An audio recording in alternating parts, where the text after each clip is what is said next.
ভাইরা আমার, অন্ধকার, গহীন অন্ধকার কোন রাস্তা দিয়ে যখন যায় বাবা, সাথে তার ছেলে থাকে এবং আশেপাশে নানা রকমের ভয় থাকে, গর্ত থাকে, গুহা থাকে, তখন বাবা বলেন যে আমাকে ফলো করো, আমাকে দেখে দেখে আগাও। তখন বাবাকে দেখে দেখে তার পা দেখে দেখে ফেলতে হয়, তাই না? দুনিয়াতে আমাদের জন্য শয়তান নানা রকমের ফাঁদ তৈরি করে রাখছে, কোনটা দেখতে অনেক সুন্দর মনে হয়, তাই না? কিন্তু সেটার ভেতরে কি আছে না আছে আমরা জানি না। এই জন্য আল্লাহ রাব্বুল আলামিন আমাদের জন্য রাসূল আকরাম সাল্লাল্লাহু আলাইহি ওয়াসাল্লামকে পাঠিয়েছেন যে তার পা ফেলা দেখে দেখে, তার পদাঙ্ক দেখে দেখে, তার সুন্নাহ দেখে দেখে আমরা যদি চলি, ইনশাআল্লাহ সকল প্রকার ভয়, গুহা, গর্ত, ক্ষতি এগুলো থেকে বাঁচিয়ে আল্লাহ তাআলা আমাদেরকে গন্তব্য পর্যন্ত যাওয়ার তৌফিক দান করবেন। আমিন। সুন্নাতের অনুকরণ করব তো ইনশাআল্লাহ। ইনশাআল্লাহ। খুঁটে খুঁটে সুন্নাহকে জানার চেষ্টা করব, সুন্নাহকে জেনে আমল করব। জুমার দিনের সুন্নাহ কি, রাতের সুন্নাহ কি, ফজরের পরে শোয়া কি সুন্নাত না না শোয়া সুন্নাত? না শোয়া সুন্নাত। এই সুন্নাত তারপর আমল করেন কয়জনে হাত তোলেন? মাঝে মাঝে আর হাত তোলেন না। বেশিরভাগ সময় ফজরের পরে সুন্নাহ, সকালে শোয়ার কোনো অভ্যাসই নেই, এরকম মানুষ থাকলে হাত তোলেন না। এক পিচ্ছি তুলছে কারণ মাদ্রাসায় পড়ে বেচারা মনে হয় শোয়ার সুযোগ নেই। আরেক ভাই তুলছে। আপনি একটু চিন্তা করে দেখেন তো, এই সুন্নাতটার উপর আমাদের আমল নাই। দুপুরে শোয়া সুন্নাত, দুপুরে শোয়া কি সুন্নাত, কাইলুলা যেটাকে বলে। নবী করিম সাল্লাল্লাহু আলাইহি ওয়াসাল্লাম বলেছেন, কিলু, তোমরা কাইলুলা করো, ফাইন্না শাইতান লা ইয়াকিল, কারণ শয়তান কাইলুলা করে না, দুপুরে শোয়। এখন আমাদের পৃথিবীর সিস্টেমটা এরকম হয়েছে যে দেখেন, শয়তান এমন একটা সিস্টেম তৈরি করছে, এই সিস্টেমে আর যাই হোক রাসূলের সাথে মিল হবে না, সুন্নাতের সাথে কি হতে পারবে না, মিল হতে পারবে। আপনি দেখেন, সন্ধ্যার পরে দিন শুরু হয়, সন্ধ্যার পরে দিন শুরু হয়, মানে আড্ডা শুরু হয়, জমতে জমতে 12টা, 11টা, 12টা, 1টা বাজে। এরপরে খায় দেয় শুতে শুতে 1টা, 1:30, 2টা বেজে। দেখেন, সুন্নতের ধারে কাছে হবে। এরপরে ফজরের নামাজ যদি পড়ে মুসলমান হয়ে থাকে, তো ডুমায় ডুমায় চোখ হাতড়াতে হাতড়াতে কোন রকম আয়সা পড়ে চলে যায়। নামাজ পড়ে আবার মোবাইলও খুব একটা দেখে না, কারণ চোখের ঘুমের ভাব চলে যায়, আবার দফা করে শুয়ে পড়ে। 8টা, 9টা, 10টা, যার যত সুযোগ আছে পড়ে। ওই যে সকালের যে আমলটা, যে সময়টাতে নবী করিম সাল্লাল্লাহু আলাইহি ওয়াসাল্লাম জিকির আজকার করতেন, আমল করতেন, কাজ করতেন, সেই সময়টাতে শয়তান শোয়া রাখে। আর যখন শুনতে বলতেন তখন শয়তান কাজ করায়। আবার দুপুরে শোয়া সুন্নাত, দুপুরে শোয়ার কথা চিন্তা করা যায়। এখন অফিস আদালত সবচেয়ে জমজমাট থাকে কখন? দুপুরবেলা, দোকান পাট সবকিছুতে। তাহলে সুন্নাত যাতে না পালন করতে পারি আমরা, শয়তান সেরকম সেটআপ আমাদের জন্য কি করছে, তৈরি করে দিয়েছে। কাজের ফাঁকে ফাঁকে দুপুর বেলায় 5 মিনিটের জন্য একটা জিমায় নেন, সুন্নাত আদায় হয়ে যাবে ইনশাআল্লাহ। সুন্নাত মানে এই না যে আপনি 2 ঘন্টা ঘুমাইতে হবে। দোকানে আছেন তো একটু হেলান দিয়া খাওয়া দাওয়া করছেন, 5টা মিনিট একটু রেস্ট করে ফেলা, সুন্নাত আদায় হয়ে গেল। 5 মিনিটের ভিতরে যে এনার্জি তৈরি হবে, আরো ভালো করে ডিউটি করতে পারবে ইনশাআল্লাহ। এশার সালাতের পর আর কোনো কাজ নাই, এরপরে খুব দ্রুত শুয়ে পড়া। আগে খাইতে পারেন না, পরে খান, কিন্তু আগে খাইতে পারলে ভালো। দেখেন, ডাক্তাররা এখন বলে রাত্রে খাইয়া শুয়েন না, খাইয়া একটু হাঁটেন, খাইয়াই দপ করে শুয়ে যায় না, পেট বড় হয়ে যাবে। আমরা এখন খাইয়া দৌড় দেওয়া শুরু করি, হাঁটা শুরু করি। আর আমার রাসূল সাল্লাল্লাহু আলাইহি ওয়াসাল্লাম সুন্নাত হলো এশার আগে খাইতেন তিনি। এশার আগে যদি আপনি খান, তাহলে এশার নামাজের 4 রাকাত ফরজ, 2 রাকাত সুন্নাত, এরপরে 3 রাকাত বিতির।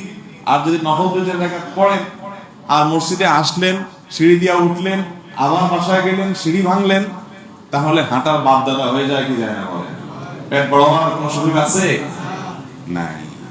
কিন্তু আমরা সুন্নাত মানি না, আমারও পেট বড় হয়ে গেছে। আল্লাহ তাআলা আমাদেরকে সুন্নাত মানার তৌফিক দান করুন। নবী সাল্লাল্লাহু আলাইহি ওয়াসাল্লামের সুন্নাত মেনে চলবেন, দুনিয়া আখিরাতে সব কল্যাণ একসাথে পেয়ে যাবেন। উনি খাবারের ব্যাপারে আমাদেরকে বলেছেন পেটের 3 ভাগের 1 ভাগ খাবার দিয়ে পরিপূর্ণ করতে, আর 1 ভাগ থাকবে পানীয়, পানি জাতীয়, শস্যকারীর মধ্যে পানি আছে, সালাদ আছে 1 ভাগ, আর 1 ভাগ থাকবে খালি। তার মানে খাবারের পরেও আপনার পেটে কিছু ক্ষুধা থাকবে। আর আমরা খাই কেমন? গলা পর্যন্ত, এরপরে যদি জায়গা থাকে আরেকটু লোড করি, এমন একটা অবস্থা হয়, তাই না? এখন ডাক্তাররা যখন বলা শুরু করছে কিটো করতে হবে, খাওয়া যাবে না, তাহলে শুকায় যাবেন, স্লিম হয়ে যাবেন, আবার জন হয়ে যাবেন, এখন সবাই ঘরে ঘরে আবার কিটো শুরু করছে। আরে ভাই, রাসূল আকরাম সাল্লাল্লাহু আলাইহি ওয়াসাল্লাম যেভাবে খেতে বলেছেন, অল্প করে পেট পূরণ করে না খেতে বলেছেন, এইভাবে খেলে আর কিটো ফিটো দরকার হয় কেন? সুন্নাতেই সমাধান। রাতে তাড়াতাড়ি শুয়ে নিতে হয়। করোনা আসার পর ডাক্তাররা, বিভিন্ন গবেষকরা আমাদেরকে জানাতে লাগলেন যে রাত 10টা থেকে 2টা এই সময়ের ঘুম স্বাস্থ্যের জন্য খুব উপকারী। অনেকে বাঁচার জন্য করোনার ভয়ে রাতে তাড়াতাড়ি করে শুয়ে যায়, কারণ এই টাইমে শুলে বডিতে ইমিউন স্ট্রং হয়, রোগ প্রতিরোধ ক্ষমতা বাড়ে। আরে ভাই, এই কথা তো আমার রাসূল আকরাম সাল্লাল্লাহু আলাইহি ওয়াসাল্লাম 1400 বছর আগে বলে গেছেন। এশার নামাজ কখন পড়া সুন্নাত? একটু দেরি করে, রাতের 1/3 পর্যন্ত, সেটা 9টা 9:30 বাজে প্রায়। এই টাইমে আপনি এশা পড়েন, এশা পড়ে আপনি শুয়ে যান, শুধু 10টা বাজবে। তাহলে বিজ্ঞানীরা 10টা থেকে 2টা যে বলে, ও যে আমার রাসূল সাল্লাল্লাহু আলাইহি ওয়াসাল্লাম রাতে তাহাজ্জুদের আমল রাখছেন, ভোর রাতে উঠে যেতে হবে, তাহলে রাসূল আকরাম সাল্লাল্লাহু আলাইহি ওয়াসাল্লামের সুন্নাতের সাথে মিলে কি মিলে না? 2-4টা বিজ্ঞানীরা আবিষ্কার করতে পারছে, বাকিগুলোতে এখনো পারে নাই। কিয়ামতের আগে পারবে, আর না পারলেও রাসূল আকরাম সাল্লাল্লাহু আলাইহি ওয়াসাল্লামের সুন্নাতেই দুনিয়া আখিরাতের মুক্তির বাইরে আর কোথাও মুক্তি নাই। নবী করিম সাল্লাল্লাহু আলাইহি ওয়াসাল্লামের সুন্নাত মানলে রোগবালাই থেকে হেফাজতে থাকবেন, সুস্থ থাকবেন, লাভবান হবেন দুনিয়া এবং আখিরাতে। শয়তান সেটা বুঝতে দেয় না। শয়তান সবকিছুকে চাকচিক্যপূর্ণ করে ধরে আমাদের সামনে, আমরা সেগুলোকে দেখে হুমড়ি খেয়ে পড়ি। আল্লাহ রাব্বুল আলামিন আমাদেরকে সুন্নাতে রাসূল সাল্লাল্লাহু আলাইহি ওয়াসাল্লামকে অনুসরণ করার তৌফিক দান করুন। প্রথম প্রশ্ন, আমি নামাজের ক্ষেত্রে শুধু ফরজগুলো পড়ি, যেমন ফজরের 2 রাকাত, জোহরের 4 রাকাত, আসরের 4 রাকাত, মাগরিব 3 রাকাত, এশা 4 রাকাত এবং বিতির 3 রাকাত পড়ি, এক্ষেত্রে আমার নামাজ কি কবুল হবে? দেখুন, শুধু ফরজ পড়েন এই ভাই, সুন্নত পড়েন না, নামাজ হবে কিনা? উত্তর হলো, শুধু ফরজ পড়লে ওয়াক্তের দায়িত্বটা আদায় হবে। জোহরের ফরজটা পড়লেন, জোহরের ওয়াক্তের দায়িত্ব আদায় হলো, কিন্তু এটা পরিপূর্ণভাবে হলো না, ত্রুটি থেকে গেল। আপনি তরকারি খাইতে চাইলেন, তাহলে আপনার তরকারি খাইতে হলে সবজি লাগবে কাঁচা, পানি লাগবে, তেল লাগবে, পেঁয়াজ লাগবে, মরিচ লাগবে, লবণ লাগবে, ইত্যাদি ইত্যাদি লাগবে।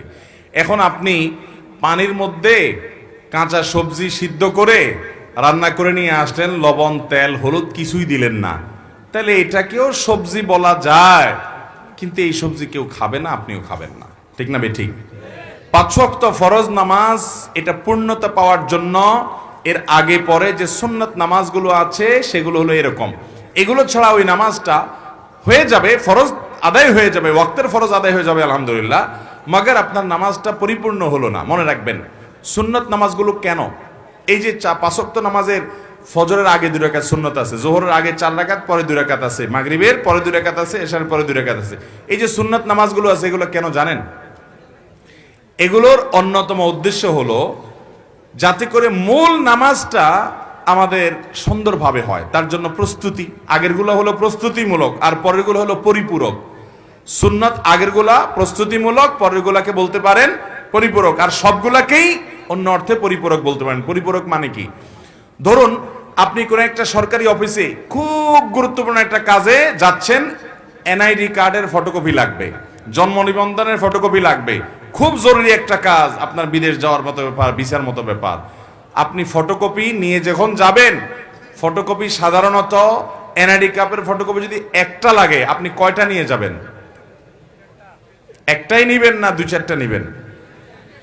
বুদ্ধিমান মানুষ হলে 2-4টা সাথে নিয়ে যাবে। কেন? একটা যদি হারায় যায়, কোনো কারণে মিস হয়ে যায়, যাতে করে আমার কাজটা হয়ে যায়, হাতে রাখবে, এটা সে নিয়ে যাবে। ঠিক একইভাবে ভাইরা আমার, আপনি যখন 5 ওয়াক্ত নামাজের ফরজ নামাজ পড়বেন, কিয়ামতের ময়দানে যাবেন, আল্লাহ তাআলার কাছে দেখা গেল কোন একটা নামাজে ভেজাল ধরা পড়ছে, বাতিল হয়ে গেছে, তখন ওই সুন্নত বা নফল, অতিরিক্ত নফল নামাজ যে পড়বেন, এগুলো দিয়ে আল্লাহ তাআলা ফরজের ঘাটতি পূরণ করবেন। সেই সাথে আপনি আগে যখন সুন্নত পড়বেন, তখন মূল ফরজটা পড়তে আপনার সুবিধা হবে, মনোযোগ থাকবে। নবী করিম সাল্লাল্লাহু আলাইহি সাল্লাম ফরজ নামাজের আগে পরে সুন্নত নামাজগুলো কখনো ছাড়তেন না, নিয়মিত পড়তেন। আপনি কিভাবে নিয়মিত ছাড়েন? একবার জোহরের আগে 4 রাকাত ছুটে গেছে, তিনি পড়তে পারেন নাই মেহমান আসার কারণে, এগুলো পরে তিনি পড়ে দিয়েছেন। এরকম গুরুত্ব দিতেন। হ্যাঁ, আপনার কখনো কোনো কারণে এমন পরিবেশ হয়ে গেছে সুন্নত পড়ার কোনো সুযোগই পাইলেন না আপনি, অসুবিধা নাই, মাঝে মধ্যে হঠাৎ কালে ভদ্রে বাদ গেছে, অসুবিধা নাই, কিন্তু নিয়মিত এরকম করলে সেটা আপনার মূল সালাতের যে প্রোফাইল আল্লাহর কাছে থাকবে, সে ফাইলটা কিছুটা হলেও ত্রুটিপূর্ণ থাকবে। এটা সুন্নত, সাধারণ সুন্নত, সুন্নতে মুআক্কাদা। ঢোলবাঁশি বাজিয়ে কবর দেয়া হচ্ছে, এরকম একটি ভিডিও দেখেছি ইউটিউবে, এ ব্যাপারে বললে ভালো হতো। ঢোলবাঁশি বাজায় আবার কবর, একটা গানই আছে এরকম, আমিও দেখছি ভিডিওটা, কি জানি, মরণকালে ঢোলবাঁশি বাজাইও, কি ভাই, তরিকার ভাই না দরবারি ভাই? হ্যাঁ, এবং সে গানের একটা কথা খুব আপত্তিকর আছে, সেটা আরো বেশি, সেটা হলো কালেমা কালামও ভাই কোনো কিছুর দরকার নাই, কালিমা কালাম কিছুর দরকার নাই, ঢোলবাঁশি বাজাতে বাজাতে নিয়ে কবরে দিও। আল্লাহ মাফ করুক, এই হারাম কাজ করতে করতে যার দুনিয়া থেকে বিদায় হয়, সে দুনিয়াতেই জীবদ্দশা জানতো যে তার যে সমস্ত আশেপাশে সাঙ্গপাঙ্গ আছে তারা ঢোলবাঁশি পিটাতে তারা নিব, কবরে হাসরে আযাব যখন হবে আল্লাহ জানে, ফেরেশতারাও কি ঢোলবাঁশি দিয়েই পিটাবে কিনা আল্লাহ জানে। ভাইরা আমার, নবী সাল্লাল্লাহু আলাইহি সাল্লাম বলেছেন বুইসতু লিউকসিরাল মাজামির, এই সমস্ত বাদ্যযন্ত্র এগুলো দুনিয়া থেকে এগুলো বিদায়ের জন্য আমি আসছি, এগুলো শয়তানের অস্ত্র, এগুলো হারাম। অতএব ইমানদার জীবদ্দশায় যেটা করতে পারেন একটা মানুষের মৃত্যুর পর তাকে বিদায়ের সময় বলে কালিমা কালামই দরকার নাই। কালিমা কালামই যদি দরকার না থাকে সে মুসলমান কিনা সন্দেহ। মুসলমান কিভাবে কালিমা কালামের দরকার নাই, ঢোলবাজি হইলে তা চলবো? আমরা তো কালিমা কালাম পাইছি কোরআন থেকে, হাদিস থেকে। এর ঢোলবাজিটা কে দিল? কে দিছে বলেন? শয়তান দিছে। তো শয়তানের এই জিনিসটা নিয়ে যদি কবরে যায়, মায়ের কি পিঠে পড়বে না নিচে পড়বে? আল্লাহ আমাদেরকে এই সমস্ত পাগলামি ছাগলামি, এই সমস্ত শয়তানি থেকে বেঁচে থাকার তৌফিক দান করুন। কত পাগলামি যে দুনিয়াতে আছে, এসব না দেখলে বোঝার উপায় নাই। আল্লাহ আমাদের সমস্ত ভাইদেরকে হেদায়েত দান করুন। আমরা সূরা মুলক মুখস্থ, আমার সূরা মুলক মুখস্থ আলহামদুলিল্লাহ। এখন যদি আমি ঘুমানোর সময় আমার আম্মু আব্বুকে শুনাই, তবে কি হাদিসে বর্ণিত সূরা মুলক পাঠের ফজিলত আমরা তিনজনেই পেতে পারি কিনা? মাশাআল্লাহ, খুব চালাক ছেলে বোঝা গেছে। আপনারা জানেন রাতে সূরা মুলক পাঠ করা সুন্নাত, আবার শুক্রবারে সূরা কাহাফ তেলাওয়াত করা সুন্নাত। প্রশ্নকর্তার প্রশ্ন হলো যে আমি একটু জোরে তেলাওয়াত করলাম, আমার আব্বু আম্মু শুনলেন, তাতে এই একজনের পাঠে তিনজনের তেলাওয়াতের সওয়াব আদায় হয়ে যাবে কিনা? মাশাআল্লাহ। নিশ্চয়ই আপনি মেডিকেল কলেজে ভর্তি না হয়ে আমার মনে হয় কমার্শিয়াল কোনো সাবজেক্টের প্রশ্নগুলো ভালো হতো। লাভ লসের বিষয়টা আপনি খুব ভালো বোঝেন মাশাআল্লাহ। আপনি ডাক্তার হলে তো ভয় আছে, রোগীর জন্য আপনি প্রেসক্রিপশন কিভাবে করবেন, কোন হিসাব নিকাশ করেন, টেনশনের বিষয় আছে। যাই হোক, কিন্তু প্রশ্নটা গুরুত্বপূর্ণ, সেজন্য আপনাকে ধন্যবাদ দিতেই পারি। অনেক স্কলারগণই এক্ষেত্রে শোনা এবং তেলাওয়াতকে সমান মনে করে তিনজনের পক্ষ থেকে যথেষ্ট হবে বলেছেন। তবে আমার কাছে অধিকতর বিশুদ্ধ মনে হয় ভিন্ন মতটা। কাতার ভিত্তিক ফতোয়ার বিশ্ববিখ্যাত ওয়েবসাইট মার্কাজুল ফতোয়া ইসলাম ওয়েব, সেখানে মুফতিদের ফতোয়া রয়েছে, আরও বেশ কয়েকটা বিশ্ববিখ্যাত মুফতিদের ফতোয়া রয়েছে যে হাদিসে যেখানে পাঠ করার কথা বলা হবে, নবী করিম সাল্লাল্লাহু আলাইহি ওয়াসাল্লাম প্রতিটি শব্দ গুরুত্বপূর্ণ।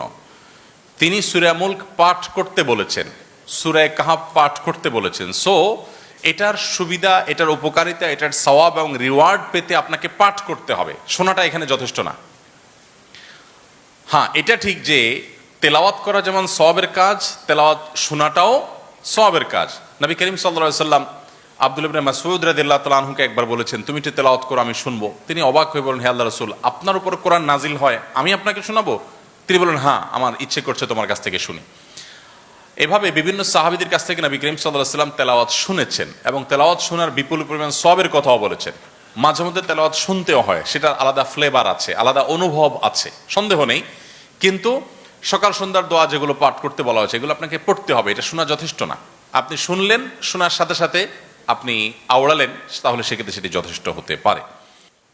এরপরের প্রশ্ন হলো, পিতামাতা যদি মসজিদে যেতে নিরুৎসাহিত করেন, তবে কি তাদের কথা মেনে চলা সন্তান হিসাবে আমার কর্তব্য? উত্তর হলো, অবশ্যই সন্তান সাধারণ অবস্থাতে বাবা মা নির্দেশ মেনে চলবে। এর মানে এই নয় যে বাবা মা ন্যায় অন্যায় যাই বলুক না কেন আমাকে অন্ধের মতো মানতে হবে। কারণ একটি হাদিস রয়েছে, লা তাআতা লিমাখলুকিন ফি মাসিয়াতিল খালিক, স্রষ্টার আদেশ অমান্য করে কোন সৃষ্টির আদেশ মানার কোনো সুযোগ নাই।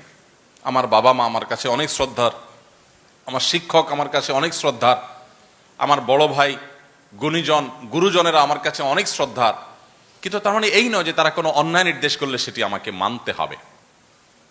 অনেকে সরকারি চাকরি করেন, তাদের প্রশ্ন থাকে যে উপরের বসের নির্দেশে আমাকে অন্যায় কাজ করতে হয়। আমরা পরিষ্কারভাবে তাদেরকে জানাবার চেষ্টা করি যে যিনি নির্দেশ দিয়েছেন তিনি তো অপরাধী হবেনই, যিনি নির্দেশ তামিল করেছেন তিনি অপরাধী হবেন। আল্লাহর কাছে এই অজুহাত চলবে না যে আল্লাহ আমি তো তার অধীনস্থ ছিলাম, আমার তো কিছু করার ছিল না। আল্লাহ বলবেন তুমি তো চাকরি ছেড়ে দিতে পারতে, তুমি অ্যাভয়েড করতে পারতে, তুমি এতটুকু স্যাক্রিফাইস করবা না, আবার জান্নাত আশা করবা কিভাবে? তো এই জন্য বাবা মা হোক আর যেই হোক না কেন, যতক্ষণ পর্যন্ত শরিয়ার সাথে সাংঘর্ষিক কোনো নির্দেশ না দিবেন ততক্ষণ পর্যন্ত তাদের নির্দেশ আমরা মানতে বাধ্য, কিন্তু শরিয়ার সাথে সাংঘর্ষিক কোনো নির্দেশ দিলে সেটি আমরা মানব না। এই জায়গাটাতে আমাদের অত্যন্ত ক্লিয়ার এবং পরিষ্কার থাকতে হবে। এখন কথা হলো শরিয়ার সাথে সাংঘর্ষিক বলতে কি বোঝায়? এর উত্তর হলো ফরজ বা ওয়াজিব এরকম কোনো বিষয় যদি না করতে নির্দেশ করেন তাহলে সেটা শোনা যাবে না। কোনো অবৈধ কাজ, অন্যায় কাজ, পাপের কাজ করতে বলেন সেটা শোনা যাবে না। কিন্তু বাবা মা যদি কোনো নফল কাজ ছাড়তে বলেন, বাবা মা যদি বলেন বাবা এখন কোরআন তেলাওয়াত করিও না, তাহলে আপনাকে ছাড়তে হবে। বাবা মা যদি বলেন তুমি এখন নফল নামাজ পড়বে না, তাহলে নামাজ আপনাকে ছাড়তে হবে, কারণ নফল নামাজ চাইতে বাবা মার নির্দেশ মানাটা গুরুত্বপূর্ণ।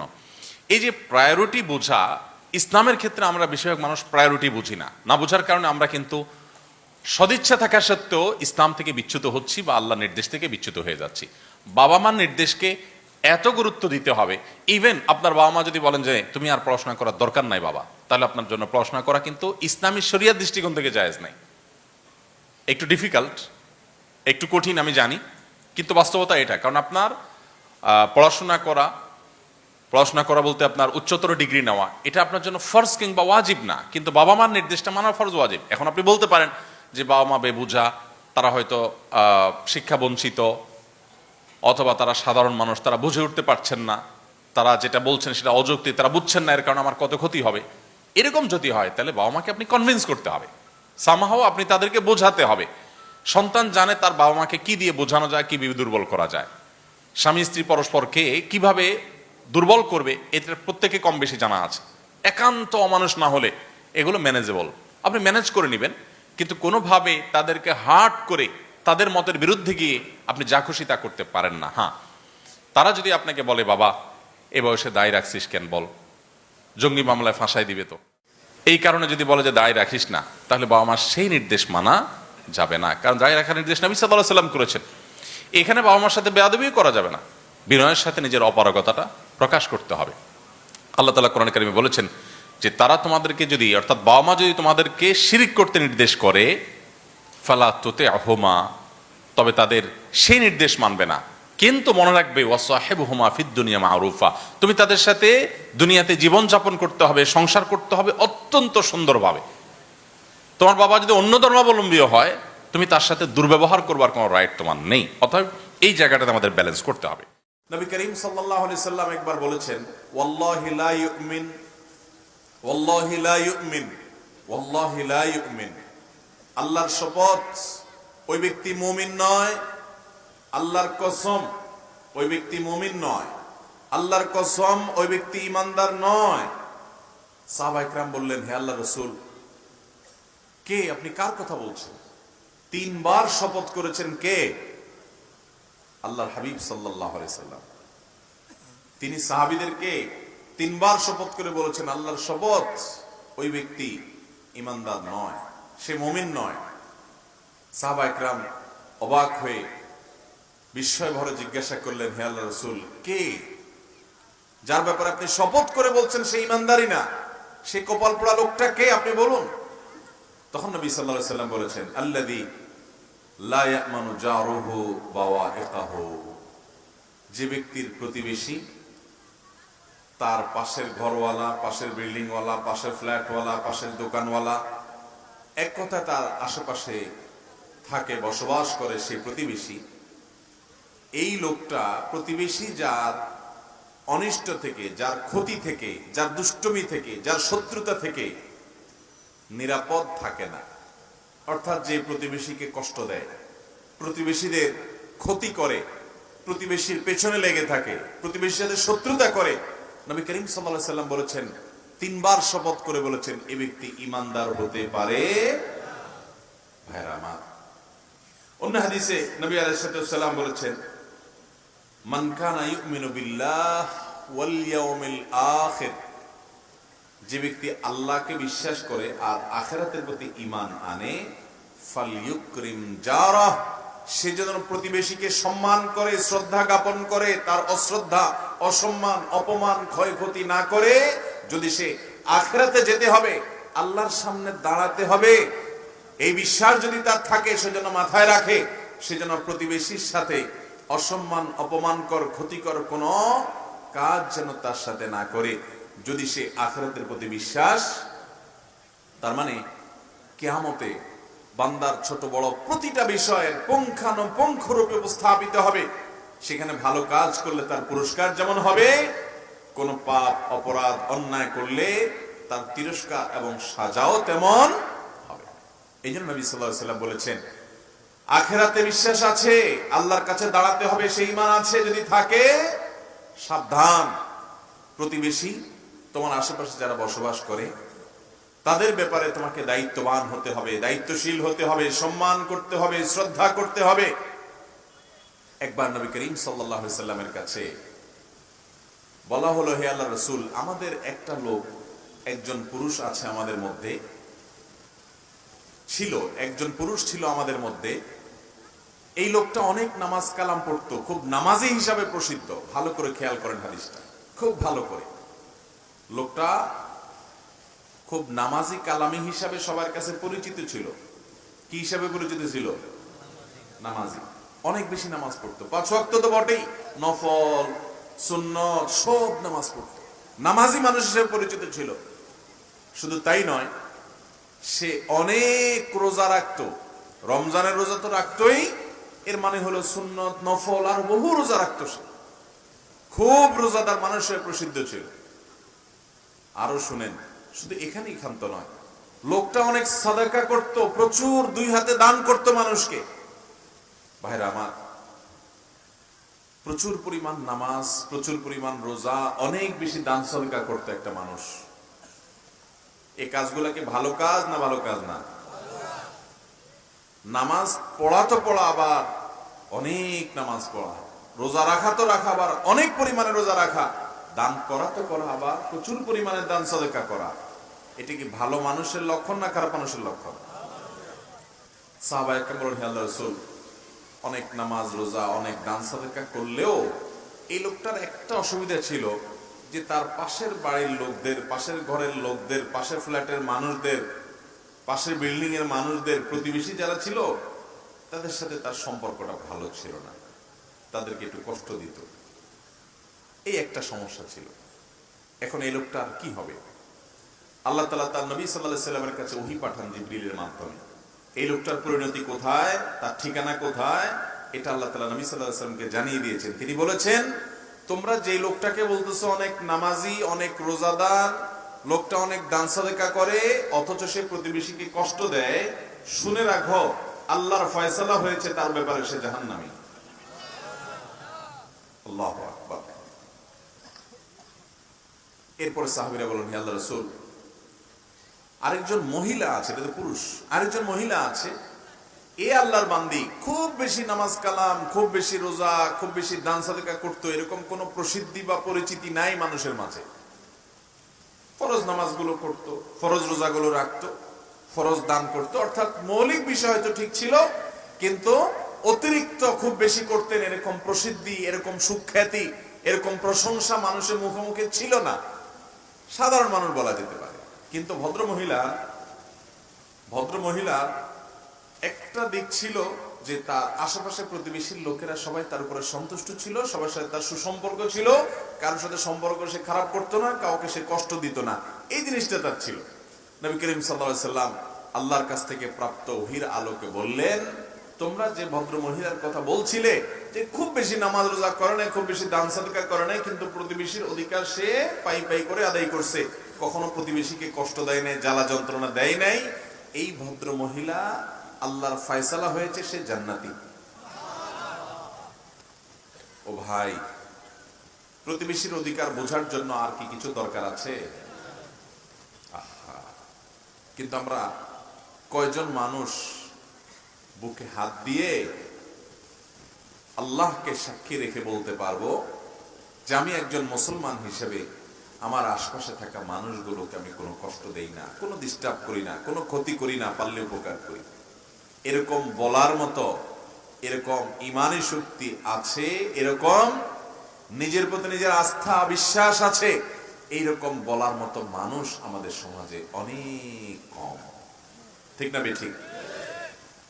আমরা নামাজ রোজার গুরুত্ব যতটা বুঝি, আমরা দান সাদেকার গুরুত্ব যতটা বুঝি, ওয়াজ মাহফিল করা, ওয়াজ শোনার গুরুত্ব যতটা বুঝি, বাবারে কোরআন এবং হাদিস এটা জানা বোঝার গুরুত্ব যতটা বুঝি, এই বোঝাটা ঠিক আছে, কিন্তু প্রতিবেশীর অধিকার সম্পর্কে আমাদের সমাজের বেশিরভাগ বেনামাজি আর বেদিনদার মানুষ তো পরের কথা, নামাজি দিনদার মানুষও আমরা সচেতন না।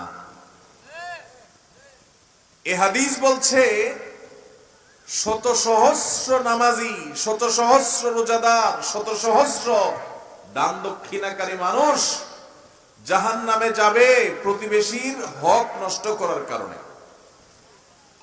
আল্লাহ তাআলা আমাদের সংশোধন হওয়ার তৌফিক দান করুন। এটা মুখস্থ করে নিবে, এটা বলা সুন্নাত।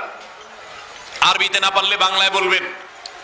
ইমানদারের জীবনে যত কষ্ট হোক, এই কষ্টের শেষ আছে না নাই? কি বলেন? আমাদের জীবনে যত কষ্ট আসে, বিপদ আসে, এই বিপদগুলো কি কখনো শেষ হবে নাকি হবে না? একজন ইমানদারের জীবনে বিপদ তাকে কষ্ট দিতে দিতে না হলে মেরে ফেলবে, মৃত্যু পর্যন্ত যাবে। এর বাইরে কিছু হবে? এর বেশি কিছু হওয়ার রাস্তা আছে? কিন্তু আমার জীবন তো এক সময় দিতেই হবে, মৃত্যু তো এক সময় আসবেই। আমি যদি সবর করতে করতে মৃত্যুবরণ করতে পারি, আমি যদি ধৈর্য ধারণ করতে করতে মৃত্যুবরণ করতে পারি, তাহলে সেই মৃত্যু আমাকে অনন্ত অসীম কালের বিপদ থেকে রক্ষা করবে ইনশাআল্লাহ। যদি আমার 50-60 বছরের বিপদ হয়, 50-60 বছরের কষ্ট হয়, আর এর বিনিময়ে অনন্ত অসীম কালের জান্নাত বন্দোবস্ত হয়ে যায়, তাহলে এই বিপদের বিনিময়ে যে সুখ আমি পেলাম সেটা কি লাভজনক হলো না লসের হলো? কিন্তু শয়তান আমাদেরকে এইভাবে বুঝতে দেয় না। শয়তান আমাদেরকে অস্থির করে দেয়। মনে রাখবেন, বিপদে যারা ভেঙে পড়েন, বিপদে যারা ব্যাকুল হয়ে অস্থির হয়ে হতাশ হয়ে যান, নিরাশ হয়ে যান, অনেক কপাল পোড়া আছে বলে না আমার আর রক্ষা হবে না, আমার আর বাঁচার কোনো রাস্তা নেই। অনেকে আল্লাহর প্রতি অনাস্থা প্রকাশ করে, আল্লাহর প্রতি ভরসা হারিয়ে ফেলে। আছে না নাই এরকম? এরকম যদি হয় তাহলে বড় দুর্ভাগা ভাইয়েরা আমার। বিপদের কষ্ট করলেন আর আল্লাহর প্রতি আস্থা ভরসা ছেড়ে দিয়ে ঈমান হারা হয়ে জাহান্নামে যাওয়ার ব্যবস্থাও করলেন। প্রিয় নবী সাল্লাল্লাহু আলাইহি সাল্লাম এক লোকের মাথার পাশে অসুস্থ অবস্থায় তাকে দেখতে গিয়েছেন, তার শুশ্রূষা করতে গিয়েছেন। রোগী দেখতে যাওয়া এটা সুন্নাত। আজকাল এই সুন্নাত আমাদের মধ্যে নাই। আমাদের মধ্যে মিষ্টি মিষ্টি সুন্নাত আছে, শুধু কষ্টের সুন্নাত গুলো আমরা পালন করি না। আপনারা আশেপাশে কোনো মানুষ অসুস্থ হলে ওই ব্যক্তির বাড়িতে গিয়ে, হাসপাতালে গিয়ে তার মাথার কাছে বসে তাকে সান্ত্বনা দেওয়া, পারলে তার একটু সেবা করা, উপকার করা, তার সাথে একটু কথা বলা, এটা নবী করিম সাল্লাল্লাহু আলাইহি সাল্লামের এই রকমের সুন্নাত ছিল। মুসলমান তো মুসলমান, অমুসলমানকেও তার জানাশোনা অসুস্থ হলে তিনি তার কাছেও গিয়ে তারও খোঁজ খবর নিতেন, তাকেও সেবা দিতেন এবং তারও শুশ্রূষা করতেন। আমরা সেই রাসূলের উম্মত। আজ কোন হিন্দু আমাদের আশেপাশে যদি অসুস্থ হয়, সে যদি রোগে আক্রান্ত হয়, আমরা একজন মানুষ গিয়ে মজলিসে আছেন যে সে আমার আশেপাশের কোন হিন্দু বাড়িতে অসুস্থ হিন্দুকে আমি দেখতে গিয়েছি যে একজন মানুষ তিনি কষ্ট পাচ্ছেন, একটু সান্ত্বনা দিতে গেলাম বা তার সেবা করতে গেলাম। এরকম কোন লোক আছেন? নাই। অথচ আমার রাসূল সাল্লাল্লাহু আলাইহি ওয়াসাল্লাম অমুসলিমরা পর্যন্ত অসুস্থ হলে তাদেরকে দেখতে যেতেন। তো যাই হোক, একবার এক অমুসলিমকে তিনি দেখতে গেলেন, যে মাথার কাছে গিয়ে তাকে বললেন, লা বা'সা তাহুরুন ইনশাআল্লাহ, তোমার চিন্তার কোনো কারণ নাই, আল্লাহ ভরসা, আল্লাহ ভরসা, তুমি সুস্থ হয়ে যাবা। কোন মানুষ যখন অসুস্থ হয়, আপনি যখন তাকে দেখতে যাবেন, তখন সুন্নাত হলো কি করা? তাকে এই সান্ত্বনা দেওয়া, লা বা'সা তাহুরুন ইনশাআল্লাহ, এটা মুখস্থ করে নেবেন, এটা বলা সুন্নাত। আরবিতে না পারলে বাংলায় বলবেন, ভয়ের কোনো কারণ নাই, ইনশাআল্লাহ তুমি সুস্থ হয়ে যাবে, এটা বলা কি সুন্নাত। রোগীকে হতাশ করা এটা জায়েজ নাই, রোগীকে সান্ত্বনা দিতে হয়, ভরসা দিতে হয়, সাহস দিতে হয়। নবী সাল্লাল্লাহু আলাইহি ওয়াসাল্লাম এটা করলেন। যেই কপাল পোড়াকে তিনি এই কথা বললেন, অসুস্থ রোগী, সে কপাল পোড়া বলল, না না, এই অসুস্থতা থেকে আমার আর রেহাই হবে না, আর রেহাই হবে না আমার। নবীর মুখের উপরে কথা। নবী সাল্লাল্লাহু আলাইহি ওয়াসাল্লাম বলছেন, আল্লাহ চাহেন তো তুমি সুস্থ হয়ে যাবে। সে বলছে, না, সুস্থ হব না। নবীর কথার উপর কথা বলেছে, সেজন্য আল্লাহ রাব্বুল আলামিন তাকে একটু পরেই ওয়াফাত দিয়ে দিয়েছেন, সে মারা গেছে। আল্লাহ রাসূল সাল্লাল্লাহু আলাইহি সাল্লামের শান এবং মর্যাদা আল্লাহর কাছে এত বেশি যে আল্লাহ রাসূল সাল্লাল্লাহু আলাইহি সাল্লামের মুখের উপর কেউ বেয়াদবি করলে আল্লাহ রাব্বুল আলামিন তার শাস্তি দুনিয়াতে নিশ্চিত করেন, আখিরাতেরটা তো আছেই। স্বয়ং আল্লাহকে গালি দিলে আল্লাহ রাব্বুল আলামিন এত বেশি তড়িৎ গতিতে তার শাস্তি দেন না, যতটা আল্লাহ রাব্বুল আলামিন তার রাসূল সাল্লাল্লাহু আলাইহি সাল্লামের শানে বেয়াদবি করলে দেন। এই জন্য রাসূল সাল্লাল্লাহু আলাইহি সাল্লামের সুন্নাতকে অনুকরণ করা, অনুসরণ করা, তার আদর্শকে মেনে চলার চেষ্টা আমাদের করতে হবে। আজকের এই মাহফিল থেকে আসুন একটু ওয়াদা করি, আমরা আমাদের আশেপাশে চেনা অচেনা, জানা অজানা, যার সাথে আমার দোস্তি আছে, আত্মীয়তা আছে, যার সাথে নাই, সব ধরনের মানুষ যখনই শুনবো কেউ অসুস্থ হয়েছে, আমার পাশের মেসে থাকে, পাশের বাড়িতে থাকে, পাশের ফ্ল্যাটে থাকে, পাশের গ্রামের মানুষ অসুস্থ হয়েছে, আমার সাথে তার বিশেষ কোনো রিলেশন বা সম্পর্ক নেই, কিন্তু আমার নবীজির সুন্নত হলো অসুস্থ হলে সেবা দিতে যাওয়া। তিনি বলেছেন, মুসলমানের এক মুসলমানের অন্য মুসলমানের প্রতি কিছু অধিকার আছে, এর ভিতরে একটা হলো অসুস্থ হলে তাকে দেখতে যাওয়া। এই আমলটাকে জিন্দা করব, যেটা সমাজ থেকে হারিয়ে গেছে। অসুস্থ হলে রোগীকে দেখতে যাব, রোগীর কাছে গিয়ে তাকে অভয় দেব, সান্ত্বনা দেব, কোনো পয়সা খরচ করতে না পারলেও এই কাজটি করলে আপনি একটা মুর্দা সুন্নতকে জিন্দা করলেন। ইনশাআল্লাহ করবেন তো? ইনশাআল্লাহ। আল্লাহ তাআলা আমাদেরকে তৌফিক দান করুন। আত-তাহিয়াতু লিল্লাহ ওয়াস-সালাওয়াত ওয়াত-তাইয়্যিবাত, সকল মৌখিক ইবাদত, সকল শারীরিক ইবাদত মুখ দিয়ে উচ্চারণ করে আল্লাহর যে ইবাদত করা যায়, শরীর দিয়ে হাত পা দিয়ে যে আল্লাহর ইবাদত করা যায়, এবং ওয়াত-তাইয়্যিবাত, আর্থিক টাকা পয়সা খরচ করে যত ইবাদত করা যায়, এই সবগুলো কার জন্য? আল্লাহর জন্য। কোনো পীর সাহেবের জন্য না, কোনো মাজারের জন্য না, কোনো ব্যক্তির জন্য না, এগুলো সবগুলো কার জন্য নিবেদন করছি? আল্লাহর জন্য। তাওহীদবাদী মুসলমান। আত-তাহিয়াতু লিল্লাহ ওয়াস-সালাওয়াত ওয়াত-তাইয়্যিবাত, আসসালামু আলাইকা আইয়ুহান নাবিয়্যু, হে রাসূল, আপনার প্রতি আল্লাহর শান্তি বর্ষিত হোক। আসসালামু আলাইনা, এবং আমাদের প্রতি শান্তি বর্ষিত হোক। ওয়া আলা ইবাদিল্লাহিস সালিহিন, এবং আল্লাহর সকল নেককার বান্দাদের উপর শান্তি বর্ষিত হোক। আসসালামু আলাইনা ওয়া আলা ইবাদিল্লাহিস সালিহিন। এরপরে কি? আশহাদু আল্লা ইলাহা ইল্লাল্লাহ, আমি সাক্ষ্য দিচ্ছি, আমি সাক্ষ্য দিচ্ছি আল্লাহ ছাড়া সত্যিকারের কোনো মাবুদ নাই, ইবাদতের উপযুক্ত আর কেউ নাই, এটা সাক্ষ্য আমি দিচ্ছি। ওয়া আশহাদু আন্না মুহাম্মাদান আবদুহু ওয়া রাসূলুহু, এবং আমি আরো সাক্ষ্য দিচ্ছি যে মুহাম্মদ তিনি আল্লাহর গোলাম এবং রাসূল। এরপর আপনি দুরূদ পড়তেছেন, আসল মুহাব্বতের জিনিসটা, আল্লাহুম্মা সাল্লি আলা মুহাম্মাদ, আল্লাহ আপনি রহমত নাযিল করেন মুহাম্মদের উপরে, কারণ তার মাধ্যমে আমরা হেদায়েত পেয়েছি, জান্নাতের পথ পেয়েছি। আল্লাহুম্মা সাল্লি আলা মুহাম্মাদ, আল্লাহ মুহাম্মাদের উপর আপনি রহমত নাযিল করেন, ওয়া আলা আলি মুহাম্মাদ, তার পরিবারের উপর রহমত নাযিল করেন, কামা সাল্লাইতা আলা ইব্রাহিম, যেমন আপনি রহমত নাযিল করেছেন আপনার নবী ইব্রাহিমের উপরে, ওয়া আলা আলি ইব্রাহিম, এবং তার পরিবারের উপরে অনেক বরকত দিয়েছেন, এজন্য তাদের বংশে নবী রাসূল হয়েছে। আমার নবীর প্রতি এবং তার পরিবারের প্রতি আপনি রহমত নাযিল করেন। ইন্নাকা হামিদুম মাজিদ, কারণ আপনি প্রশংসিত এবং আপনি মর্যাদাবান, আপনি মর্যাদার অধিকারী, প্রশংসার অধিকারী। এরপর আল্লাহুম্মা বারিক আলা মুহাম্মদ, আল্লাহ মুহাম্মাদের উপর আপনি বরকত দেন, কল্যাণ দেন, ওয়া আলা আলি মুহাম্মদ, এবং তার পরিবারের প্রতি আপনি বরকত দান করেন, কামা বারাকতা আলা ইব্রাহিম, যেমন বরকত দিয়েছেন আল্লাহ আপনার নবী ইব্রাহিমের প্রতি, ওয়া আলা আলি ইব্রাহিম, এবং তার পরিবারের প্রতি। তারপর ইন্নাকা হামিদুম মাজিদ, নিশ্চয় আপনি প্রশংসা এবং মর্যাদার অধিকারী। এরপর আসেন আসলটা, সর্বশেষ ফিনিশিং। এটা আমরা বিষয়ে মানুষ জানি না। পুরো নামাজে মনোযোগ রাখতে না পারেন, এই জায়গায় আপনার মনোযোগ আসতেই হবে। সেটা কি? কারণ আপনি এখন নামাজের শেষ বৈঠকে সালামের আগে দোয়া কবুল হয়। বুখারীর হাদিসে আসছে নবী সাল্লাল্লাহু আলাইহি ওয়াসাল্লাম বলেছেন, সুম্মা লিয়াতাখায়্যার মিনাদ দুআই মা শা। নামাজের শেষ বৈঠকে আত্তাহিয়াত এবং দুরূদ পড়ার পর বান্দা যেন তার মনে সব চাওয়া পেশ করে। অবশ্য দোয়া মাসুরা হতে হবে, হাদিসে বর্ণিত দোয়া হতে হবে, এটা যেন সে আল্লাহর কাছে পেশ করে। আমরা দোয়া মাসুরা একটা জানি, অথচ এখানে নবী সাল্লাল্লাহু আলাইহি ওয়াসাল্লাম আরো দোয়া পড়তেন। যেটা আমরা জানি সেটা তর্জমা করি, কি পড়ি আমরা সেটা জানার চেষ্টা করি।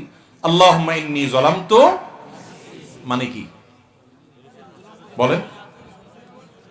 আহা, আল্লাহ আমি নিজের প্রতি নিজে জুলুম করেছি, আল্লাহ আমি অবিচার করছি, কত পাপ কত অপরাধ করছি আল্লাহ, এগুলার শাস্তি যদি আপনি আমাকে দেন, এটা ভোগ করার ক্ষমতা আমার। দুনিয়াতে যদি পাকড়াও করেন আমি শেষ আল্লাহ। জাহান্নামের যে বিবরণ আপনার কোরআন থেকে জেনেছি, নবীর হাদিস থেকে জেনেছি, আল্লাহ সেখানে মরণও হবে না, মানুষ মরতে চাইলেও মরতে পারবে না, সে শুধু কষ্ট ভোগ করতে থাকবে জাহান্নামে। আল্লাহুম্মা ইন্নী যালামতু নাফসি, আল্লাহ আমি নিজের প্রতি নিজে অনেক অবিচার করছি। এই নামাজে পড়লাম আল্লাহ, এই নামাজের মধ্যে অনেক অবিচার করলাম, মনটা ধরে রাখতে পারি নাই, তাড়াহুড়া করছি, কত ত্রুটি করছি আল্লাহ। আল্লাহুম্মা ইন্নী যালামতু নাফসি, হে আল্লাহ আমি নিজের প্রতি নিজে জুলুম করেছি আল্লাহ। আল্লাহুম্মা ইন্নী যালামতু নাফসি, এরপরে কি? জুলমান কাসীরা, অল্প স্বল্প জুলুম না আল্লাহ, অনেক জুলুম, নিজের পায়ে নিজে কুড়াল মারছে আল্লাহ, অনেক মারছে। ভাইরে, এই কথাটা কিয়ামতের দিন বহুত বলবেন, আমরা বলবো, সেদিন বলে আর কোনো কাজ। এই জন্য আগে ভাগে একটু মনোযোগ দিয়া বলেন, মন্ত্রের মতো পড়ে চলে যায় না। আল্লাহুম্মা ইন্নী যালামতু নাফসি যুলমান কাসীরা, সেদিন যখন জাহান্নাম দেখবেন, সেদিন যখন আযাব দেখবেন, সেদিন যখন সমস্ত পরিণতি দেখবেন, সেদিন চিৎকার করে বলবেন, আল্লাহ আমি অনেক অন্যায় করে ফেলেছি, আমি সরি। লাভ নাই সেদিন আর বলে।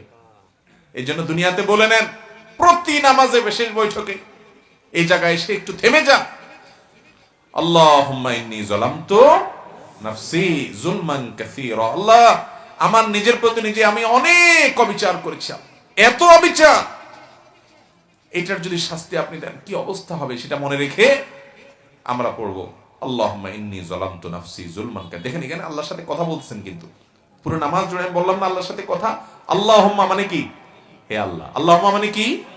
হে আল্লাহ। এখানে কিন্তু আল্লাহকে ডাকতেছেন, আপনি আল্লাহকে অ্যাড্রেস করছেন, আল্লাহকে সম্বোধন করছেন, আর আপনার মনোযোগ দিয়ে অন্য দিক থাকে, তাহলে কত বড় অভদ্রতা হয় এটা। আল্লাহুম্মা ইন্নী যালামতু নাফসি, ও আল্লাহ আমি নিজের প্রতি নিজে জুলুম করছি, তাহলে আল্লাহর দিকে মনোযোগ দিতে হবে, আল্লাহর দিকে মাইন্ড নিতে হবে। যুলমান কাসীরা, তারপর কি?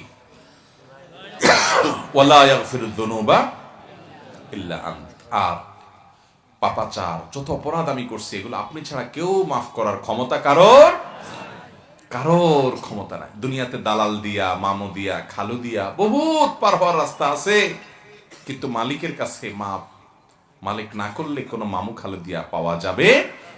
ওয়ালা ইয়াগফিরুয যুনুবা ইল্লা আনত, আল্লাহ আমার অনেক পাপ অপরাধ আমি করেছি, এই নামাজটা পড়তে গিয়ে কত ভুল ভাল করে বসে আছি, কত অবিচার করছি, আপনার প্রতি অশ্রদ্ধা হয়, সেরকম অন্য মনস্ক হয়ে নামাজ পড়েছি আল্লাহ, এটা আল্লাহ আপনার প্রতি অশ্রদ্ধা হয়। আপনার সাথে কথা বলছি, মনোযোগ আমার অন্যদিকে, কত জুলুম আমি করেছি, পুরো নামাজ জুড়ে কত কিছু হয়েছে। ওয়ালা ইয়াগফিরুয যুনুবা ইল্লা আনতা, আমার এই পাপাচার গুলো আপনি ছাড়া কেউ মাফ করতে পারেন না। ফাগফিরলি, অতএব এবার আসল কথা এবার, অতএব ফাগফিরলি, আল্লাহ আমাকে মাফ করে দেন। মাগফিরাতাম মিন ইনদিক, আপনার নিজে থেকে আপনি মাফ করে দেন। ফাগফিরলি মাগফিরাতাম মিন ইনদিক ওয়ারহামনি, এবং আমার প্রতি আপনি রহম করেন, একটু মায়া করেন আল্লাহ। ইন্নাকা আনতাল গফুরুর রহিম, কারণ আপনি ক্ষমাশীল, আপনি বলেছেন, আপনি দয়ালু, আপনি বলেছেন, অতএব আপনি আমাকে মাফ করে দেন, আমার প্রতি দয়া করেন। এই জায়গায় নবী করিম সাল্লাল্লাহু আলাইহি ওয়াসাল্লাম আরেকটা দোয়া পড়তেন, আল্লাহুম্মা ইন্নী আউযু বিকা মিন আযাবিন নার, আল্লাহ আমি আপনার কাছে জাহান্নামের আযাব থেকে পানাহ চাই, ওয়া আযাবিল কবর, কবরের আযাব থেকে পানাহ চাই। ওয়া আউযু বিকা মিন ফিতনাতিল মাহইয়া ওয়াল মামাত, জীবন এবং মরণের যত ফিতনা আছে, বিভ্রান্তি আছে, ধোঁয়াশা আছে, ঈমান নষ্ট হয়, মানুষ বিপথে চলে যায়, সেগুলো থেকে আমি পানা চাই। ওয়া আউযু বিকা মিন ফিতনাতিল মাসিহিল দাজ্জাল, এবং দাজ্জালের ফিতনা যখন আসবে, যদি আমি বেঁচে থাকি, সেটা থেকে যেন আমি পানা পাই। সেই ফিতনা দেখে অনেকে বেঈমান হয়ে যাবে, তাকে আল্লাহ মনে করে ঈমান হারা হয়ে যাবে, ধোঁয়াশা পড়ে যাবে। আমাকে আপনি সে সময় হেফাজত করেন। এই দোয়া শেষ করলেন, এরপর আপনি সালাম দিচ্ছেন, আসসালামু আলাইকুম ওয়া রাহমাতুল্লাহ, তোমাদের প্রতি আল্লাহর রহমত এবং সালাম বর্ষিত হোক। আসসালামু আলাইকুম ওয়া রাহমাতুল্লাহ আপনি বললেন, পরিপূর্ণভাবে কাঁধের দিকে ফিরে, একদম পুরো ঘাড় ফিরিয়ে, তারপর আসসালামু আলাইকুম ওয়া রাহমাতুল্লাহ, আবার ঘাড়ে ফিরিয়ে আসসালামু আলাইকুম ওয়া রাহমাতুল্লাহ বললেন। নামাজ শেষ। ইস্তিগফার এটাও বেশি বেশি করতে হবে, কারণ ইস্তিগফার সম্পর্কে কোন কোন হাদিসের ভাষ্যের মধ্যে মান লাজিমাল ইস্তিগফার ভাষ্য এসেছে, অর্থাৎ যে ব্যক্তি ইস্তিগফারকে আঁকড়ে ধরবে, এটাকে কন্টিনিউয়াসলি করবে, ইস্তিগফার কখনো ছাড়বে না, সবসময় তার মধ্যে ইস্তিগফার অব্যাহত থাকবে, ওই ব্যক্তিকে আল্লাহ রাব্বুল আলামিন বিভিন্ন পেরেশানি থেকে সারপ্রাইজড হওয়ার মতো এমন এমন পথ বের করে দিবে যে সে চিন্তাও করে নাই। তার পেরেশানি থেকে মুক্তির পথ আল্লাহ তাআলা দেখায় দিবেন। ইস্তিগফার কিভাবে করবেন ভাই? ইস্তিগফার এমন একটা আমল, এটা ছাড়া তো আমাদের উপায় নাই ভাই। ইস্তিগফার আমাদের দুনিয়ার পেরেশানি দূর করবে, আখিরাতের পেরেশানি দূর করবে। দুনিয়ার পেরেশানি, আমাদের বিপদ আপদ মুসিবত, এগুলো, রিজিকের অনটন অভাব, এগুলা। আর আখিরাতের পেরেশানি হলো আমাদের পাপ গুনাহ, এগুলা। কোরআনে কারিমে আল্লাহ রাব্বুল আলামিন সূরা নূহের মধ্যে আল্লাহ নবী নূহ আলাইহিস সালাম তার সম্পর্কে বলছেন, ফাকুলতুস্তাগফিরু রাব্বাকুম ইন্নাহু কানা গাফফারা ইউরসিলিস সামাআ আলাইকুম মিদরারা ওয়া ইউমদিদুকুম বিআমওয়ালিন ওয়া বানিন ওয়া ইয়াজআল লাকুম জান্নাতিন ওয়া ইয়াজআল লাকুম আনহারা। তিনি বলেন, আমি বলেছি আমার জাতিকে তোমরা ইস্তিগফার করো, আল্লাহর কাছে ইস্তিগফারটা করতে থাকো, করতে থাকো। রুটি রুজি নাই, চাকরি নাই, ইনকাম নাই, ব্যবসা খারাপ যাচ্ছে, পেরেশানি হচ্ছে, ইস্তিগফার ধরো, কি হবে? ইন্নাহু কানা গাফফারা, যদি ইস্তিগফার করো, এক নম্বর লাভ হলো আল্লাহ মাফ করে দিবেন গুনাহ। ইউরসিলিস মিদরারা, যাতে ফসল ভালো হয়, রিজিক ভালো হয়, সেই ব্যবস্থা আল্লাহ করবেন। ওয়া ইউমদিদুকুম বিআমওয়ালিন ওয়া বানিন, ছেলে মেয়ে হয় না অথবা ভালো ছেলে মেয়ে নাই, আল্লাহ তাআলা নেক সন্তান দিয়ে তোমাকে শক্তিশালী করবেন, সম্পদ দিয়ে শক্তিশালী করবেন। ওয়া ইয়াজআল লাকুম জান্নাতিন ওয়া ইয়াজআল লাকুম আনহারা, আল্লাহ তাআলা প্রসবন দিবেন, ফসল দিবেন, বরকত দিবেন রুজিতে। কিসের মাধ্যমে?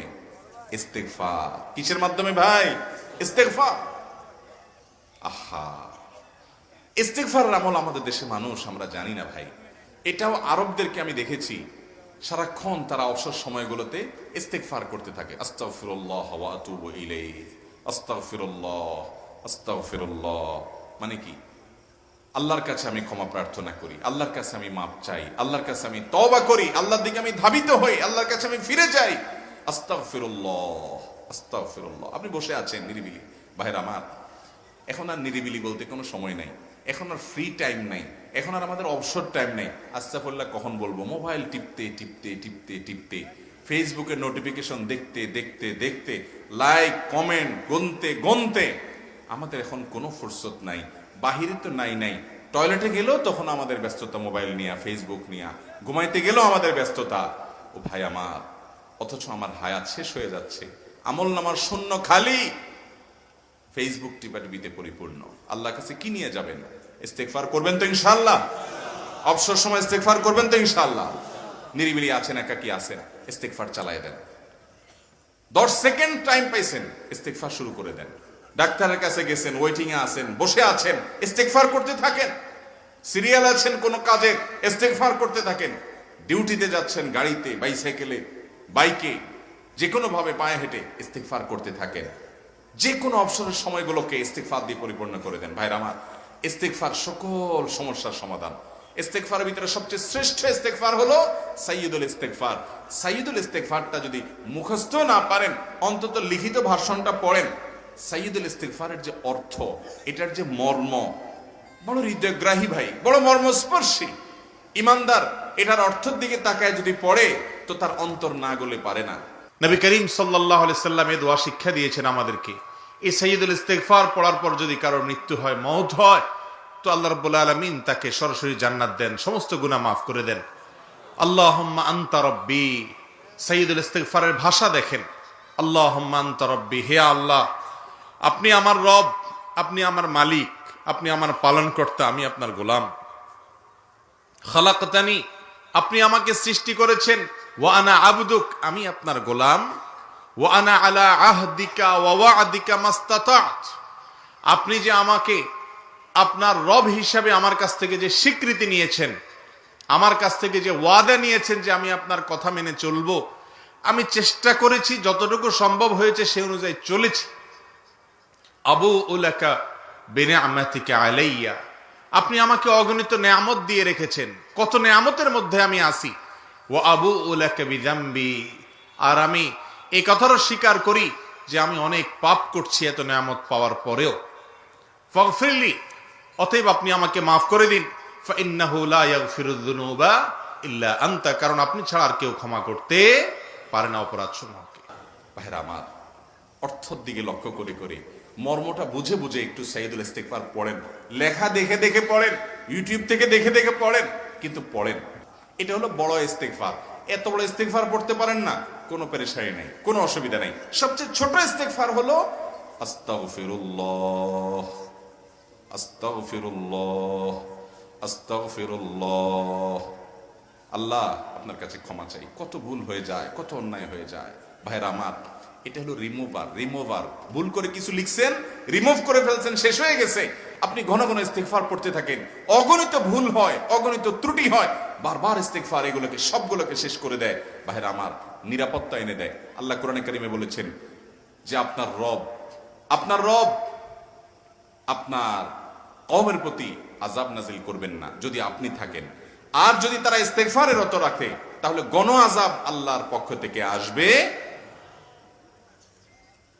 অতএব ভাইরা আমার, ইস্তিগফার বেশি বেশি করতে হবে। চেষ্টা করবো না ইনশাআল্লাহ ইস্তিগফার করা, চলতে ফিরতে আস্তাগফিরুল্লাহ ওয়া আতুবু ইলাইহি, অথবা শুধু আস্তাগফিরুল্লাহ। আরেকটা ইস্তিগফার হাদিসে বর্ণিত, আস্তাগফিরুল্লাহাল্লাযী লা ইলাহা ইল্লা হুয়াল হাইয়ুল কাইয়্যুম ওয়া আতুবু ইলাইহি ওয়া লা হাওলা ওয়া লা কুওয়াতা ইল্লা বিল্লাহ। এটাও ইস্তিগফার। তাহলে একটা বড় ইস্তিগফার, একটা মিডিয়াম, একটা ছোট, যার যেটা সুবিধা হয় এটা পড়েন। বড়টা হলো সাইয়্যিদুল ইস্তিগফার, সবচেয়ে শ্রেষ্ঠ ইস্তিগফার যেটা হাদিসে বর্ণিত হয়েছে। সাইয়্যিদুল ইস্তিগফার নবীজি সকাল সন্ধ্যা পাঠ করতেন, বিভিন্ন সময় পাঠ করতেন, রাতে পাঠ করার কথা বলতেন। সাইয়্যিদুল ইস্তিগফার পাঠ করলে আল্লাহ রাব্বুল আলামিন ওই দিনে, ওই রাতে, ওই ব্যক্তি মারা গেলে তার সব গুনাহ খাতা মাফ করে তাকে জান্নাত দিবেন ইনশাআল্লাহ।